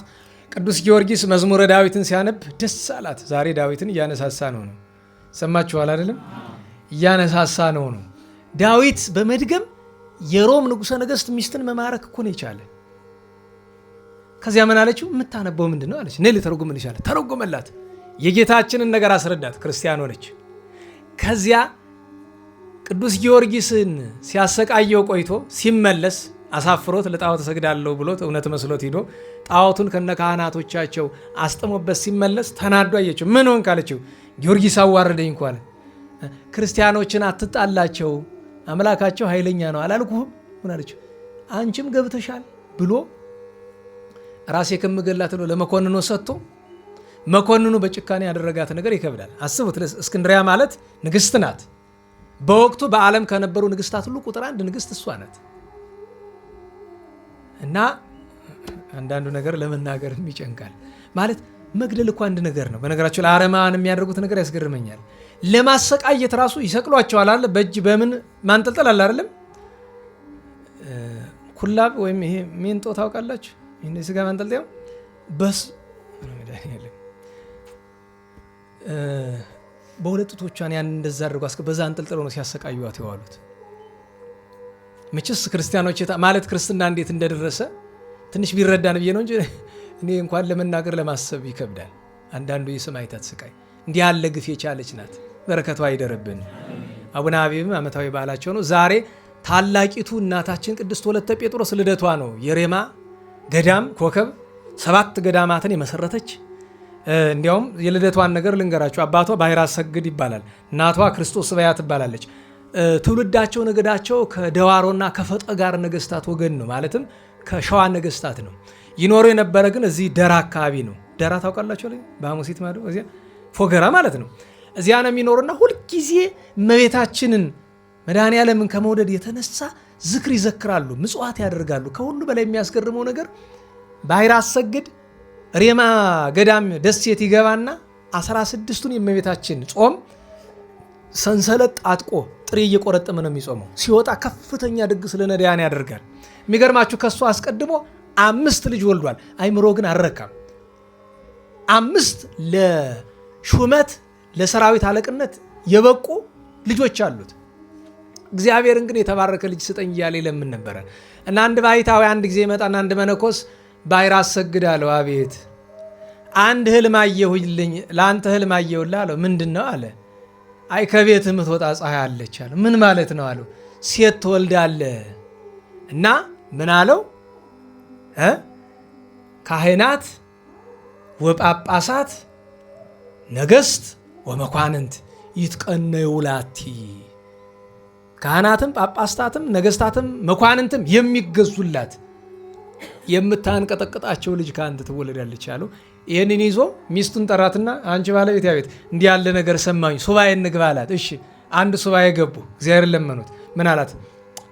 ይህ ሱባኤ ይጣፍጣል፣ አንድን ጨምር ሙላለ። እኛ ደግሞ ጾም መውጫውን አይደል የሚናፍቅ።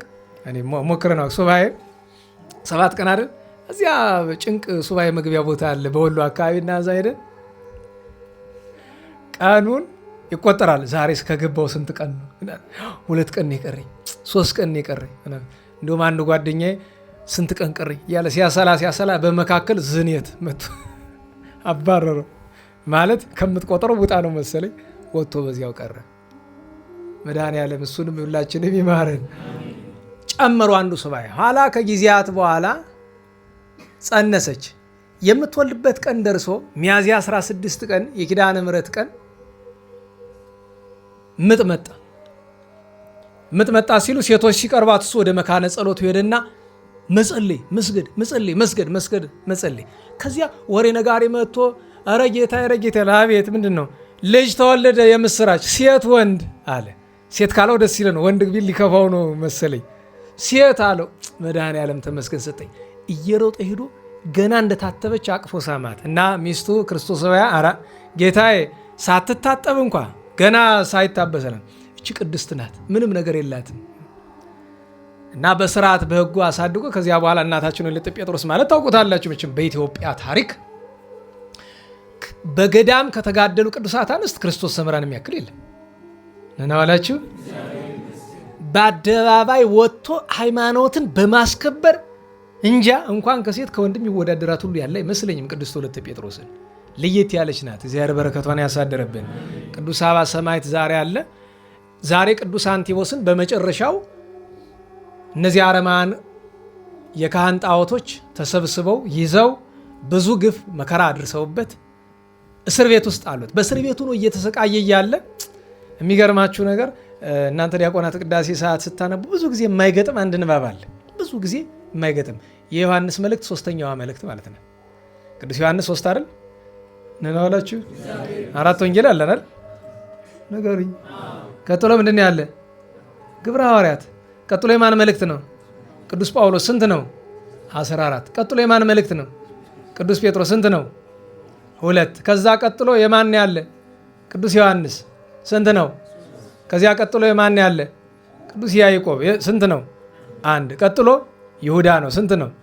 ከዚያ ራእይ ነው። የቅዱስ ዮሐንስ 3ኛው መልእክት ሁልጊዜ ይገርመኛል። እንዲህ አይደርሰውም። ዛሬ ግን ይደርሰዋል። በእርግጥ ለቅዱስ አንቲቦስ የተጻፈ አይደለም፣ ጋዮስ ለሚባል ካህን የተጻፈ ነው። እንዴት ዋላችሁ? 3ኛይቱ የሐዋርያው የቅዱስ ዮሐንስ መልእክት ይልና ከኔ ከቀሲስ የተላከች መልእክት አስገርመኝ። አይ ቅዱስ ዮሐንስ ከኔ ከማን? ራሱን ቄስ ይላል። ከኔ ከማን? ግን ቅዱስ ዮሐንስ ማዕረጉ ምንድን ነው? ሊቀ ጳጳሳት። አየው፣ ዛሬ አለመጠኑ ሰው ከፍ ከፍ ለማድረግ ይሞክራል አይደለም? አስበው እስቲ። ቅዱስ አትናሲዮስን አታስታውሱትም? የአንጾኪያውን ሊቀ ጳጳሳቱ ነው። ሄዶ አባ አልመፍሪያን ምንድን ነው ማዕረግህ አለው። ምንድን ነው አለው? ጨዋ ነኝ ክህነትም የለኝ አለ። ዲቁና ሊሾሞ ሲል አይ እሷ ሳለችኝ፣ ደግሞ ቅስና ሊሾሞ ሲል እሷ ሳለችኝ እያለ ማለት ነው። እና በእውነቱ ከኔ ከቀሲስ የተላከች ማለት በእውነት ለምወደው ለወንድማችን ለጋዮስ ትድረስ። ወንድሜ ሆይ መንገድ ትቃናል ዘንድ ሰውነትንም ደስ በሚያሰኛት ትኖር ዘንድ እኔ ስለ ሁሉ እጸልይልሃለሁ። ኧረ ጸልይልኛም ጸልይልሃለሁ። እንደዚች አይነት መልእክት ከኛ ዘንድ አልደረሰችም እንጂ ለማን ጽፎለታል? ለቅዱስ አንቲቦስ። ታዲያ ሲጽፍ ምን አለ? አንቲቦስ ሆይ ደስ ይበልህ፣ አንተ የክርስቶስ ሐዋርያት ከሆኑት ከወንድሞቻችን እኩል ተቆጥረሃል፣ ከሰማዕታትም ተቆጥረሃል። የእረኝነትህን ዋጋ ክርስቶስ አምላካችን ይሰጣል አለው። ያን ጊዜ ወደ ሰማይ ጮኸ ቅዱስ አንቲቦስ ምን ብሎ? ጌታዬ ለዚህ ነገር የተገባሁ ለመከራ በስምህ መከራ ለመቀበል የተገባሁ ያደረከኝ አመሰግናለሁ። አያይዤ ግን አንድ ነገር ለምናለሁ። በስሜ ለሚማጸኑ በተለይ በጣም በዘመኑ ድውያንን ይፈውስ ነበርና ለታመሙት ይራራል። በስሜ የሚማጸኑን ከደዌ እንድትፈውሳቸዋል። ጌታችን ተገልጾ ከሰማዕታት ከሐዋርያት ቆጥሬሃለሁ፣ ስምህን ጠርቶ የሚማጸነኝን ከነፍስ ከሥጋ ደዌ ይፈውስልሃለሁ ብሎ ቃል ኪዳን ሰጥቶታል። በተለይ ደግሞ ብዙ ጊዜ ምስራቆቹ ለምንድን ነው የሚጠቀሙበት? ለጥርስ ህመም።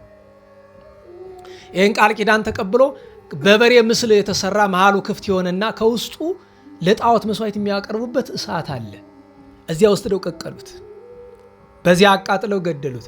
እነሱ ወደ ቤታቸው ሲሄዱ ምዕመናን ቢመጡ እንኳን ሰውነቱ ልብሱ ሳትቀነብር አገኟት፣ ወስደው በክብር ቀብረውታል። በረከቱ ይደርብን። ነገ ሐዋርያው ቅዱስ ያዕቆብ ወልደ ዘብዴዎስ እንዴት ዋላችሁ? ሰዓት አለ እናንተ ገና ነው።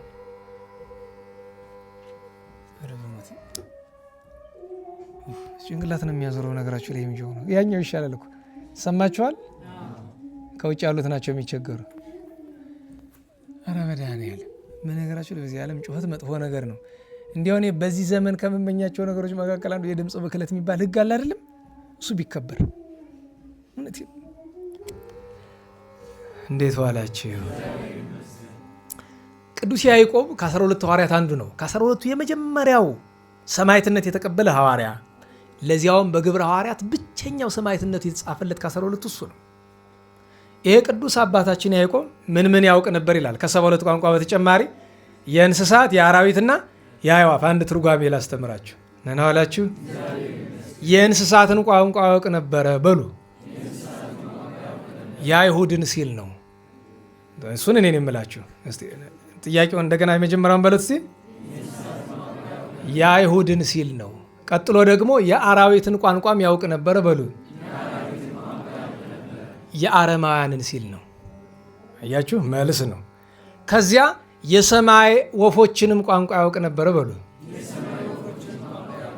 የመላእክትን ሲል ነው። ትርጓሜ ይባላል። ያየኸው አይሁድን እንስሳ አላቸው። እንዲያውም ከእንስሳ ይከፋሉ። ግብራቸውን መንገር ነው። አሕዛብን ምን አላቸው? አራዊት አላቸው። አራዊት ናቸው አሕዛብ።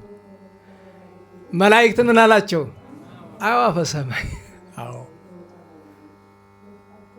በአርጋብ በንጹሐን አርጋብ በአዕዋፈ ሰማይ መላእክት ስለሚመሰሉ ማለት ነው። እና ነገ ክብረ በዓሉ ነው እንድናከብር ግዝትም ነው ከ12 አንዱ ስለሆነ በ18 አቡነ አቢብ ሁለት አይደል ማድረጋቸው ጻድቅና ሰማዕት በሉ። ጻድቅና ሰማዕት ሰማዕትነት የተቀበሉ መቼ ነው? ሚያዝያ 18 ቀን ነው አንገታቸው የተሰየፈ። ቅዱስ አውሳብዮስ አለ፣ አባ ጴጥሮስ አለ፣ የአባ ብሶይ ታናሽ ወንድሙ ማለት ነው። በ19 ቅዱስ ስምዖን ዘአርማንያ፣ በ20 ቅዱስ በብኑዳ ሰማዕቱ የሀገረ ደንድራው፣ በ21 እመቤታችን ድንግል ማርያምንና በተለይ ከእመቤታችን ጋር ማን እናከብራለን? ቅዱስ ብሩታዎስ ታስታውሱታላችሁ? የአቴናው ብሩታዎስ ዘአቴና። አራ እንዴት ዋላችሁ? አረ እናስታውሰዋለን በሉኝ። ቅዱስ ብሩታዎስ እመቤታችን ስታርፍ የነበረው የዘመረላት አመሰግናት ዘዘመረ ማእከለ ሐዋርያት ዘኤፍራታ በጺሖ ለማርያም ጊዜ የረፍታ የሚለው እና ደግሞ ከኢትዮጵያውያን ቅዱሳን መካከል ከየመን ከእስልምና መጥቶ የደብረ ሊባኖስ አበምኔት እስከ መሆን የደረሰ ብዙ መጻሕፍትን የደረሰ አባታችን ቅዱስ አባ እንባቆም ጨጌ እንባቆም የዚያን ቀን ዓመታዊ በዓሉ ነው። ሌሎች በዓላትም አሉ። በ22 ትልቅ በዓል የአቡነ ተክለ ሃይማኖት በዓል ጻድቁ ተክለ ሃይማኖት አባታችን ወደ ኢየሩሳሌም የወረዱበት ብዙ ታምራት ያደረጉበት ዓመታዊ በዓል ነው። በ22 የዚያን ቀን ብዙ ጳጳሳት አሉ። ቅዱስ እለእስክንድሮስ፣ አባ ማርቆስ፣ አባ ሚካኤል ሁለት ናቸው። ከጻድቃን አባ ይስሐቅ ዘሀገረ ሆሪን አለ። የዛሬ ሳምንት በ23 ታላቅ ሰማዕት ቅዱስ ጊዮርጊስ ልዳዊ መክበበ ሰማዕታት እና ቅዱስ ሮቆ ጻድቁ ዓመታዊ በዓላቸው ነው። ርዕሳችንን እናውሳና ትምህርታችንን እንጨርስ። ርዕሳችን ምንድን ነው? እንዴት ዋላችሁ? ርዕሳችን ምንድን ነው? የታመነ ምስክር ወይም የታመነ ምስክር ብሎ ጌታችን ስለ ቅዱስ አንቲቦስ ስለተናገረ ነው። በዮሐንስ ራእይ ምዕራፍ 2 ቁጥር 13 እና 14 ስትመለከቱ የምታገኙት ኃይለ ቃል ነው። ስለ ምስክርነት የተናገርነውን ድጋሚ ላስታውሳችሁ። ምስክርነት ብለን ምን አልን በቀደም? ምስክርነት እንዴት ነው? እስቲ የሚያስታውስ ጎበዝ። መመስከር እንዴት ነው አልን? በአፍማ በኋላ ነው መጨረሻ። የመጀመሪያ እንጂ የሚቀድመውን የመጀመሪያ ምስክርነት በምን አልን? እሱ ምን ማለት ነው? በፍጹም ልቡና ማመን አይደለም? ቀጥሎ ሁለተኛው ምስክርነት ምንድን ነው አልን? በተግባር በመኖር እያንዳንዷን ነገር አድርጉ ከምን ይልቅ አድርጉ ማሳየት። ሳይኮሎጂ ምን ያላል? በዚህ በህፃናት ስታሳድግ በስነ ልቦና ትምህርት ምን ይባላል? ልጅህን አድርግ ከምትለው መልካም ነገሮችን በፊቱ እያደረግክ ታየው ይላል። በነገራችሁ ላይ ሞከርኩት ይሄ ነገር እንዴት ነው ብዬ። የሚገርመው ህፃኑ ማለት ነው እምለውን ትቶ የማደርገውን የሚያደርግ አድርግ። የሚገርመው ነገር የሆነ ነገር አድርግ አልኩት። ህፃናት መጀመሪያ አፋቸው የሚገባ ምን የሚል ቃል ነው? እምቢ አይደል? እምቢ በቃ ድረቅ ብሎ። ቀላሉ ነገር ምንድን ነው? ያንን ነገር ስታደርግ ተከትሎ መጥቶ ያደርጋል። መደጋገም ያንን ነገር። ስለዚህ በታዳጊዎች ፊት ብቻ ሳይሆን በአጠቃላይ አብዛኛው ሰው በዚህ ዘመን እንደ ህፃን አይደለ? ስለዚህ አድርጉ ከምንል አድርጎ ማሳየት ይሻል። እውነቴን ነው። አድርጎ ማሳየት በጎን ስራ እና ምስክርነት የመጨረሻው ሶስተኛው በምን ይደረጋል? በአፍ ሲነገር ግን ጥንቃቄ ያስፈልገዋል። ለምን ቢባል ቦታ መርጣ አይደለም። ለምሳሌ እዚህ እኔ እየለፈለፍኩ ያለ ለምታምኑ ነው ለማታምኑ? እስቲ እንዲያው ሱሪ ካለኝ እዚያች ማልሄድ መስጊዷ ሂጄ ሰተት ብዬ ገብቼ ምናገር ያው አንገናኝ መልሰን ነው እንጂ እውነቴን ነው። ጎበዝ ሰባኪ ማለት እንደዚያ ነው። እኔ አሁን እንዲያው የሆነ ቀን የሆነ ነገር እየጻፍኩኝ እያለ መሀል ላይ ሰባኪ የሚል ቃል ማስገባት ግድ የሚሆንበት ቦታ መጠነ ጨነቀኝ። እኔ ሰባኪ አይደለሁም። ከዛ ምን አደረኩት? በትምህርተ ጥቅስ ውስጥ አደረኩት። በትምህርተ ጥቅስ ማድረግ ምን ማለት ነው? አይታመንበትም ነገሩ ማለት ነው። በእንግሊዘኛችሁ ሶ ኮልድ ትሎ የለ እንደዛ ለማለት ነው። እና ያን ጊዜ ነው እውነተኛ በአፍም እንኳ መስበክ ሲባል እሺ እሱም ይቅር። አሁን በዚህ በገጠር በበረሃ ብትሄዱ ሰባኪ አለ የለም። ይህ እኮ ነው እዚህ ቁመን የምንለፈልፈው ነገር ብዙ ቁም ነገር አይገኝበትም ብለን የምንለው ለዛ ነው። ደህና ዋላችሁ። ስለዚህ ምስክር ሲባል እሱ ነው። ቀጥሎ ምንድን ነው? መታመን ምንድን ነው? ታማኝ ምን ማለት ነው? ሲንዶ በሞቴ ስለ መታመን አንዲት ኃይለ ቃል ላንሳላችሁ። ዘመሃልኩ አነ ለዳዊት አለ። ለዳዊት ቃል ኪዳን የሰጠው የማልኩለት እኔ ነኝ አለ እግዚአብሔር። ቀጥሎ ምን አለ? ብእሲ ምእመን። ደህና ዋላችሁ። አዳም ምንድን ነው ስሙ? ምእመን። ሄኖክ ምንድን ነው ስሙ? ምእመን። ኖህ ምንድን ነው ስሙ? ምእመን። መልከጼዴቅ ምእመን። ከሁሉ በላይ ርዕሰ ምእመናን የተባለ ወይም አበ ምእመናን ወይም መሰረተ እምነት የተባለ አባታችን ቅዱስ አብርሃም፣ እነ ዳዊት። ምእመን ማለት ምንድን ነው? ታማኝ፣ የሚያምን፣ የሚታመን። ታማኝ ምስክር ብሎ አለ። መታመን ምንድን ነው? ደህና ዋላችሁ። እንዲያውም ቅዱስ ዳዊትን ምን ይለዋል? ሳኦልን ከሻረው በኋላ ሳሙኤልን ወደ ዳዊት ሲልከው ወደ እሴይ ቤት እንዲቀባለት ሲልከው ዳዊትማ በአይን ጥቅሻ በከንፈር ንክሻ እንዲሉ ሳይነግሩት ፈቃድ የሚያውቅ እንደ ዳዊት ታማኝ አለ ለእግዚአብሔር? ሲያጠፋ እንኳ ለምትወዱት ልትታመኑለት ለሚገባ ሰው እንኳን ለእግዚአብሔር ስንት ይኮናል እኮ። እንዲያው አንድ ነገር ልንገራችሁ። ለምሳሌ አንድ ሰው ወርቅ ነገር አስቀምጧል እና አስቀመጥበት ቦታ ረስቶታል። በቃ ከነመኖሩ ረስቶታል። እናንተ ያንን አግኝታችሁ ምናልባት ያው ስርቆት ነው ወስዳችሁ ይሆናል። ያደረጋችሁ ካላችሁ ንስሐ ገቡ። ግን እንደዚህ ያደርጋችሁ ይሆናል። ሰውየው አላወቅም። አሁንም ይወዳችኋል፣ ያከብራችኋል። ያ ሰው እንደዚህ ስለሆነ አይምሯችን ረፍት ያገኛል። እውነተኛ ሰው ከሆነ አይምሮ ረፍት አይሰጠውም። ምክንያቱም ሊወቅሰን የሚገባ ክፉ ያደረግንበት አካል ሪያክት ስላደረገ ስላወቀ ስላላወቀ አይደለም። እንዲህ መጀመሪያ ከእግዚአብሔር ሳንደርስ በሰውኛ እንኳ መጀመሪያውኑ ነገር ለዚያ ሰው መታመን ግዴታችን ከሆነ ግዴታችን ነው። እኔ ሴቶችን ምን እላለሁኝ? ዲያቆን አግቡ እላለሁኝ። ብትችሉ ዲያቆን አግቡ። ለምን? ልባችሁ እንዲያርፍ። ምክንያቱም ወሰለት አልወሰለት ብለሽ አትጨነቂም። ለአንቺ ሲል አይደለም፣ ለራሱ ክህነት ሲል። ለክህነቱ ካራራ እዚያ በኋላ ለአንቺ ባይራራ አያስገርምም። ግን ይህን ብዬ ስል ደግሞ ችግር ነው። ለምን? ዲያቆኑ ሆኖ ሚንገላወድ ደግሞ ብዙ አላሉ። በመሀል ሀገር ደግሞ ይህን ሲሰማ ደግሞ ይላል። እንግዲህ የራሱ ጉዳይ አለ። ዲያቆኑ ነው ብዙ ሚስት። አይ ጉድ፣ አይ ጉድ! እንዲህ አይጣል እኮ ነው። አባቶቻችን ምን አሉ? ይበቃዋል። ደህና ዋላችሁ። አባቶቻችን እንዲህ አሉ። እስቲ አብራችሁ በሉ። የልጃገረድ አውታታ በሉ እስቲ። አውራ መንገድ ላይ ተኝታ ተነሽ ቢሏት ምን ነው? ይህ አለማፈር ነው። ነገሩ ቅኔ ነው፣ የአማርኛ ቅኔ ነው። ይህ አለማፈር ነው። እንዲህ አንዳንድ ጊዜ የማያፍር ሰው አለ። ነውሩ በአደባባይ ተገልጦበት እንኳ አሁንም ነውሬን ወቁልኝ የሚል ማለት ነው። እንኳን በክህነት ያለው ሰው እንዲያው ተራውን ሰው እኮ ያሳፍራል በእውነቱ። እና መታመን ሲባል አባቶቻችን ምን አሉ? መጀመሪያ እስኪ አሉ፣ መጀመሪያ መታመን የሚገባል እግዚአብሔር ነው። ግን እስኪ መጀመሪያ ለራስ ታመን። ለራስ መታመን ምንድን ነው? እስኪ የራስህን ሕግ እየው። ሕግ የላችሁ? ሕግ ማለት ምንድን ነው? በቤተ ክርስቲያን ሕግ ላይ አዲስ ሕግ ልናወጣ አይደለም። በቃ እኔ አብይ ጾም ይመጣል አይደል? በአብይ ጾም እንዲህ አድርጋለሁ ብለህ ለራስ እቅድ አውጣ። ወይ መስከረም ሲጠባ ወይ ምናምን ሲሆን ይደረጋል አይደለም? እስኪ አስበው 99% የሚፈጽመው አለ የለም። ለገዛ እቅድህ ማትታመን ለማን ትታመናለህ? መጀመሪያ እስኪ ለገዛ ሰብዕናችን መታመንን ገንዘብ እናድርግ። ከሁሉ የሚቀድም እሱ ነው። እኛ የተፈጠርን ለእግዚአብሔር ልንታመን ነው፣ ለራሳችን ልንታመን አይደለም። ግን በጎ ነገር እንኳን ሌላ የቀድሞ ሰው ምን ያደርጋል መሰላችሁ? እገሌን ባገኘው አልለቀውም እደበድበዋለሁ ብሎ ቃል ይገባል ለራሱ።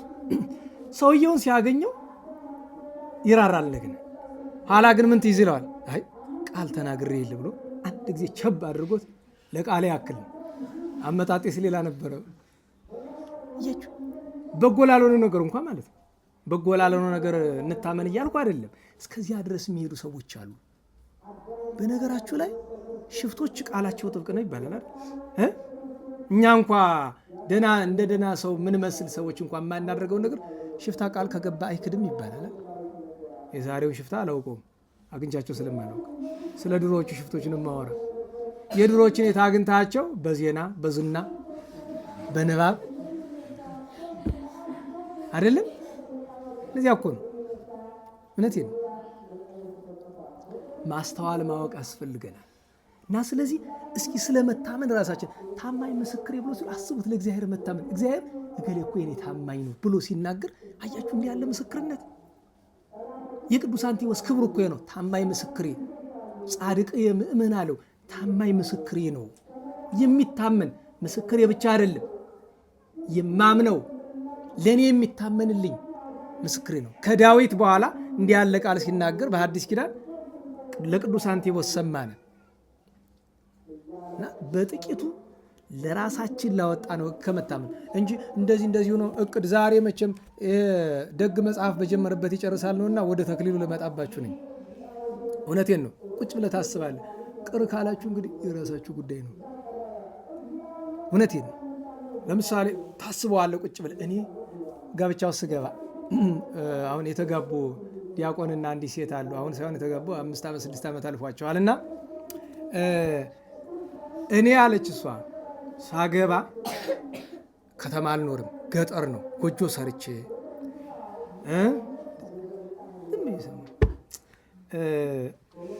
እና ያ ተረት አለ አይደለም እኒያ ካህን ያሉት ማይ ዳቅምሻልም።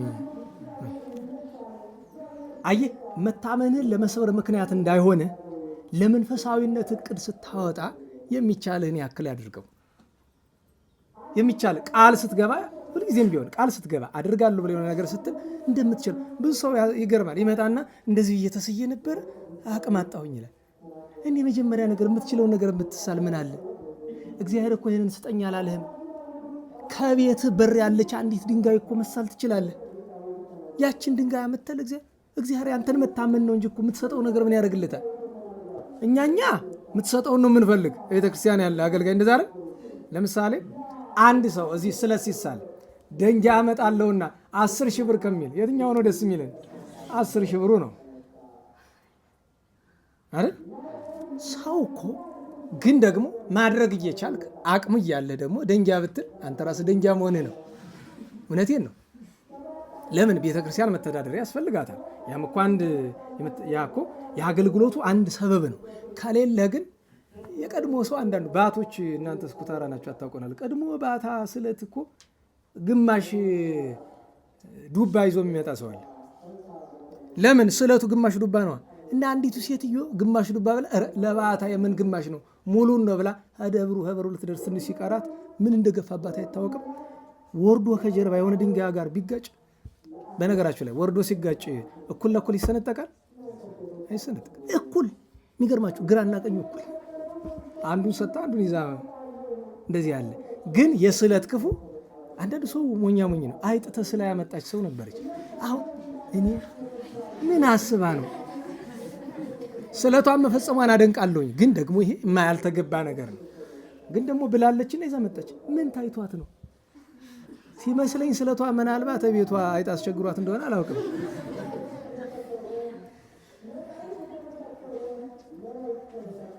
እንዲያው ሜንታ ተሾመ የሆነ ነገር የማይሆን ነገር ሲያዩ አይ ከአይጥ ቤት ብቅል በልተው ይላሉ። አይጥ በጣም የምትወድ ምንድን ነው? ብቅል ታውቃላችሁ? እውነቴን ነው ታውቃላችሁ? የእውነት ምንድን ነው በቀል ጠላ ነው። እንዴት ዋላችሁ? እና መታመን ሲባል ገጹ ብዙ ነው፣ መልኩ ብዙ ነው። በአጠቃላይ ግን መታመንን በሁለት እንከፍለዋለን። አንድ እግዚአብሔር ከሚሻን ቦታ መጻሕፍት አባቶች ካዘዙን ቦታ እምነት፣ ስርዓት መገኘት ምን ይባላል? መታመን ይባላል። ለእግዚአብሔር የምንታመነው በተጻፈው፣ በተነገረው፣ በፈቀደው፣ በወደደው ስፍራ፣ ሁኔታ፣ ህይወት፣ ጎዳና ስንገኝ መታመን ነው። ሁለተኛ መታመን ማለት እውነትን ብቻ መናገር ነው። እንድታውቁት እውነት ብቻ። አያገሌ እኮ ከእውነት ጋር የቆረበ ነው ይባላል ነበር አለ በድሮ። አዎ ከእውነት ጋር የቆረበ ይባላል። ምክንያቱም አንድ ሰው ቆርቦ ካገባ መፋታት አይችልም አይደል? ከእውነት ጋር መለያየት የማይችል ሰው እንደዚያ ይባላል። እንደ ብሔረ ብፁዓን እንደኛ ሀገር አሉ፣ እንደነሱ ሀገር ግን ለምን? እዚያ ዓለም ውሸት የለማ። ለእግዚአብሔር መታመን ማለት በሐቅ መኖር ነው። ያላደረግከውን ነገር እንኳን ሌላ ተውትና በቀደም ይሄ የቅዱሳን ወንድሞቻችን የሰማዕታቱ በግዕዝ የተጻፈ ያነበብኩላችኋል አይደለም? በፌስቡክም በቴሌግራም እንለጥፋለን እና ከመጽሐፉ ጋር አብሮ ወጥቷል ዝክረ ቅዱሳን ጋር እና ሰዎች ምን ብሎ አስበዋል? እኔ እንደጻፍኩት እኔ አልጻፍኩትም። ምን ቅር እንዳለ ታውቃላችሁ? ማን እንደጻፈው በወቅቱ ትንሽ በጊዜው 2007 ላይ ወዲያው ነው የተጻፈ። ከማኅበረ ቅዱሳን ውስጥ ያለ ሰው ይሆን ከቤተ ክህነት ማን እንደሆነ ብቻ ረሳሁት። እና ንባቡ ላይ ወረድ ብላችሁ በቅንፍ ምንም ምትላለች ማን እንደጻፈው አላወቅኩም ምትል በግዕዝ አለች እኮ ሰው እሷን አያስተውላትም። እና በቀደም አንድ ሰው አንተ የጻፍከውን የሰማዕታቱን የግዕዝ ዜና ብሎ ሲለኝ ዝም አልኩት። ምን እንዳደነዘዘኝ አላቤቴ ስገባ አይምሮ መቆጣት ጀመረ። ዝም ማለት ነው እኔ የጻፍኩት እንደማለት እኮ ነው። ውሸት አያችሁ፣ ውሸት በመናገር ብቻ አይደለም። አንተ ያላደረግከው ነገር መልካም ነገር፣ ክፉን የፈለጉትን ይበሉ፣ መልካም ነገር አንተ ያላደረግከው ሲባል ዝም ስትል ለዚያ ሰው ችግር ነው። አይኔ ያላደረግኩም። የማይሰማ ሰው ከሆነ ደግሞ ለፈጣሪ መንገር ነው። እኔ እንደዚህ አይደለም። እና መታመን ሲባል ታማኝ ምስክሬ ሲል እንዲያ ማለቱ ነው። እግዚአብሔር መድኃኔዓለም የቅዱስ አንቲቦስን በረከት ያሳድርብን። ሀገራችን ቤተክርስቲያንን ከመከራው ይጠብቅልን። የእመቤታችን ጣዕመ ፍቅሯን ያሳድርብን። የትንሣኤውን ብርሃን ያብራልን። ለትንሣኤው የሚገባ ሰብዕና እንዲኖረን ለትንሣኤው በሚገባ ጎዳና እንድንገኝ የቸሮ መድኃኔዓለም ቸርነቱ ይቅርታው ይርዳን። ለምስጋና እንነሳ።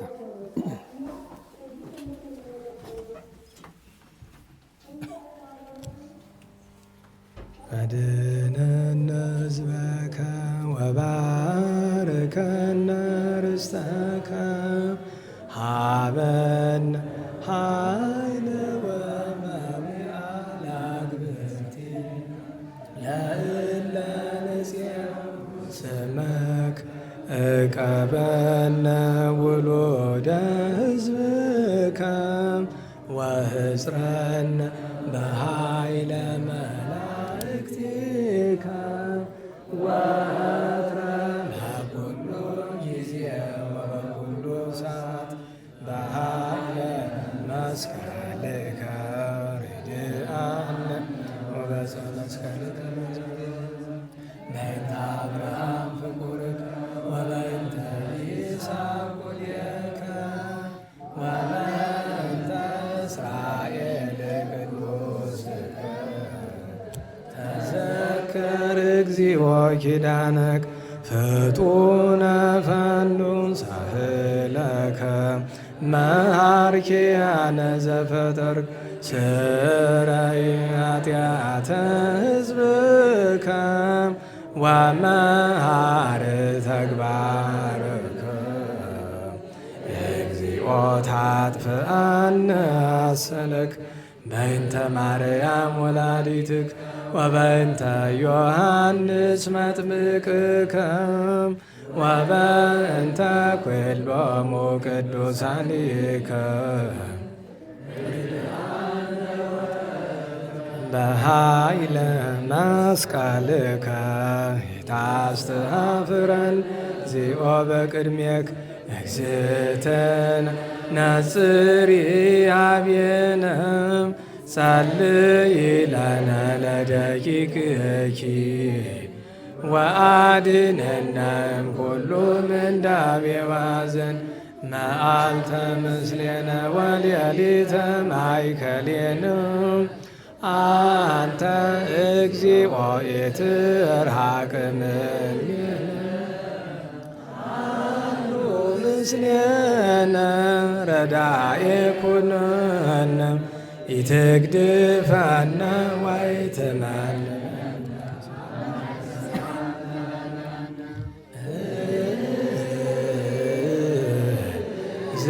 እግዝእትነ እግዝእትነ ነጽሪ ኀቤነ ሰላመ ወልድኪ የሃሉ ምስሌነ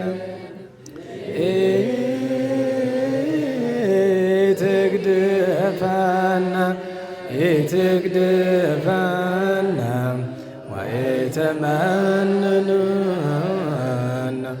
አምላከ ሰላም ተራድአን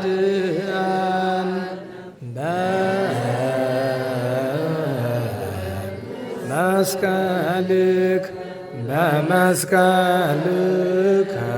ባርከነ መርቆሬዎስም አበኩል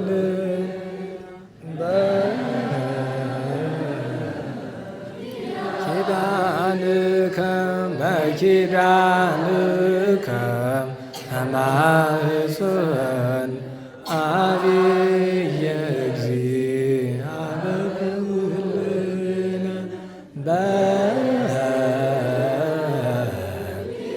በኪዳንከ በኪዳንከ ተማኅፀን ዕፀ መስቀል ሞገሰ ኩልነ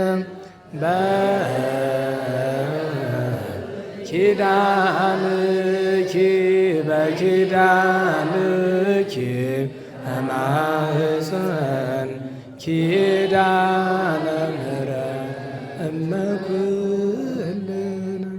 ቸሩ መድኃኔዓለም ሀገራችን ቤተክርስቲያንን በሰላም እንዲጠብቅልን ሰላሙን፣ ፍቅሩን፣ አንድነቱን እንዲሰጠን የሰማነውን በዝነ ልቦናችን እንዲስልል እንዲያሳድርልን ፍሬ ክብር፣ ፍሬ ትሩፋት፣ ፍሬ ንስሐ እንድናፈራ በቸርነቱ እንዲረዳን የእመቤታችን ጣዕሟን፣ ፍቅሯን፣ የቅዱሳንን በረከት እንዲያሳድርብን ብርሃነ ትንሣኤውን እንዲገልጽልን ከመከራ ሥጋ ከመከራ ነፍስ እንዲሰውረን የሞቱ ወገኖቻችን ነፍሳቸው እንዲያጸድቅልን ይልቁን የመምህራችን የገብረ ኪዳን የወንድማችን የፍቅረ ሥላሴ ሌሎችን ነፍስ በአብርሃም በይስሐቅ በያዕቆብ አጠገብ እንዲያኖርልን ሰላም በዋለን ቸርነቱ ሰላም እንዲያሳድረን አስቡን የሚሉ ወገኖቻችን በይቅርታው እንዲያስብልን ቅዱስ ስሙን አቡነ ዘበሰማያት ብለን እንጥራ። ይትቀደስ ስምከ ትምጻእ መንግሥትከ ወይኩን ፈቃድከ በከመ በሰማይ ከማሁ በምድር ሲሳየነ ዘለለ ዕለትነ ሀበነ ዮም ህድግ ለነ አበሳነ ወጌግ ከመ ንሕነኒ ንህድግ ለዘአበሰ ለነ ኢታብአነ እግዚኦ ውስተ መንሱት አላ አድኅነነ ወባልሐነ እምኩሉ እኩይ እስመ ዚአከ ይእቲ መንግሥት ኃይለ ስብሐት ለዓለመ ዓለም። በሰላመ ቅዱስ ገብርኤል መልአክ ኦ እግዝእትየ ማርያም ሰላም ለኪ ድንግል በኅሊናኪ ወድንግል በሥጋኪ እመ እግዚአብሔር ጸባኦት ሰላም ለኪ ቡርክት አንቲ እምአንስት ወቡሩክ ፍሬ ከርሥኪ ተፈሥሒ ፍሥሕት ኦ ምልዕተ ጸጋ እግዚአብሔር ምስሌኪ ሰአሊ ወጸልዪ ለነ ምሕረተ ወፍቁር ኢየሱስ ክርስቶስ ከመ ይስረይ ለነ ኃጣውኢነ ተማኅፀነ በኪ። ስብሐት ለአብ ስብሐት ለወልድ ስብሐት ለመንፈስ ቅዱስ ይእዜኒ ወዘልፈኒ ወለዓለመ ዓለም አሜን። ቸሩ መድኃኔዓለም ቅዱስ ስሙ የተመሰገነ ይሁን፣ የተመሰገነ ይሁን። ፍትሐ ነገሥት ኮርስ ነገ ቀጣይ ክፍል አለ። ምህላ 10 ሰዓት ጉባኤ 11 ሰዓት ይሆናል ማለት ነው። መልሼ መላልሼ አሁን እምላለሁ ፍትሐ ነገሥት ተገኙ፣ ተማሩ። መምህራን እያስተማሩ ነው። ፍትሐ ነገሥት እየመጣችሁ ስርዓተ ቤተክርስቲያን ሕገ ቤተክርስቲያንን ተማሩ እንላለን።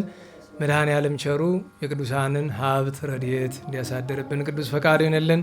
በሰላም አስጀምሮ በሰላም እንዳስፈጸመን እንቅፋት ሳይመታን እሾህ ሳይወጋን ኃጢአት ሳይሰለጥንብን በደልም ሳይገዛን የብርሃን መላእክት በፊት በኋላ በቀኝ በግራ እየጠበቁን ለጊዜ ወደ የቤታችን ለፍጻሜው ተስፋውን ወደምናደርጋት መንግሥተ ሰማያት ከተከፈተች ገነት ከተነጠፈች ረፍት ከአባቶቻችን ርስት ሁላችን በሰላም ያድርሰን። በሰላም ያድርሰን። ረቡዕ ጉባኤ ላይ ያላችሁ እስኪ እጃችሁን አሳይ። ረቡዕ ጉባኤ ማትቀሩ ሌሎቻችሁስ? እስቲ አሁን እንግዲህ ረቡዕ ልንተዛዘብ ነው። እንግዳ መጥቶ ቢያችሁ ምን ልትሆኑ ነው? እመቤታችን ድንግል ማርያም ናት። ቅዱሳን አሉ የዚያን ቀን ምን ልትሆኑ ነው? ኧረ ተዉ፣ ደስ አይልም። ተዉ፣ ተገኙ፣ ሰው አትዩ፣ ነውር ነው። ስብሐት ለእግዚአብሔር ልዑል ወለወላዲቱ ድንግል ወለመስቀሉ ክቡር ዕፀ ሣህል አሜን።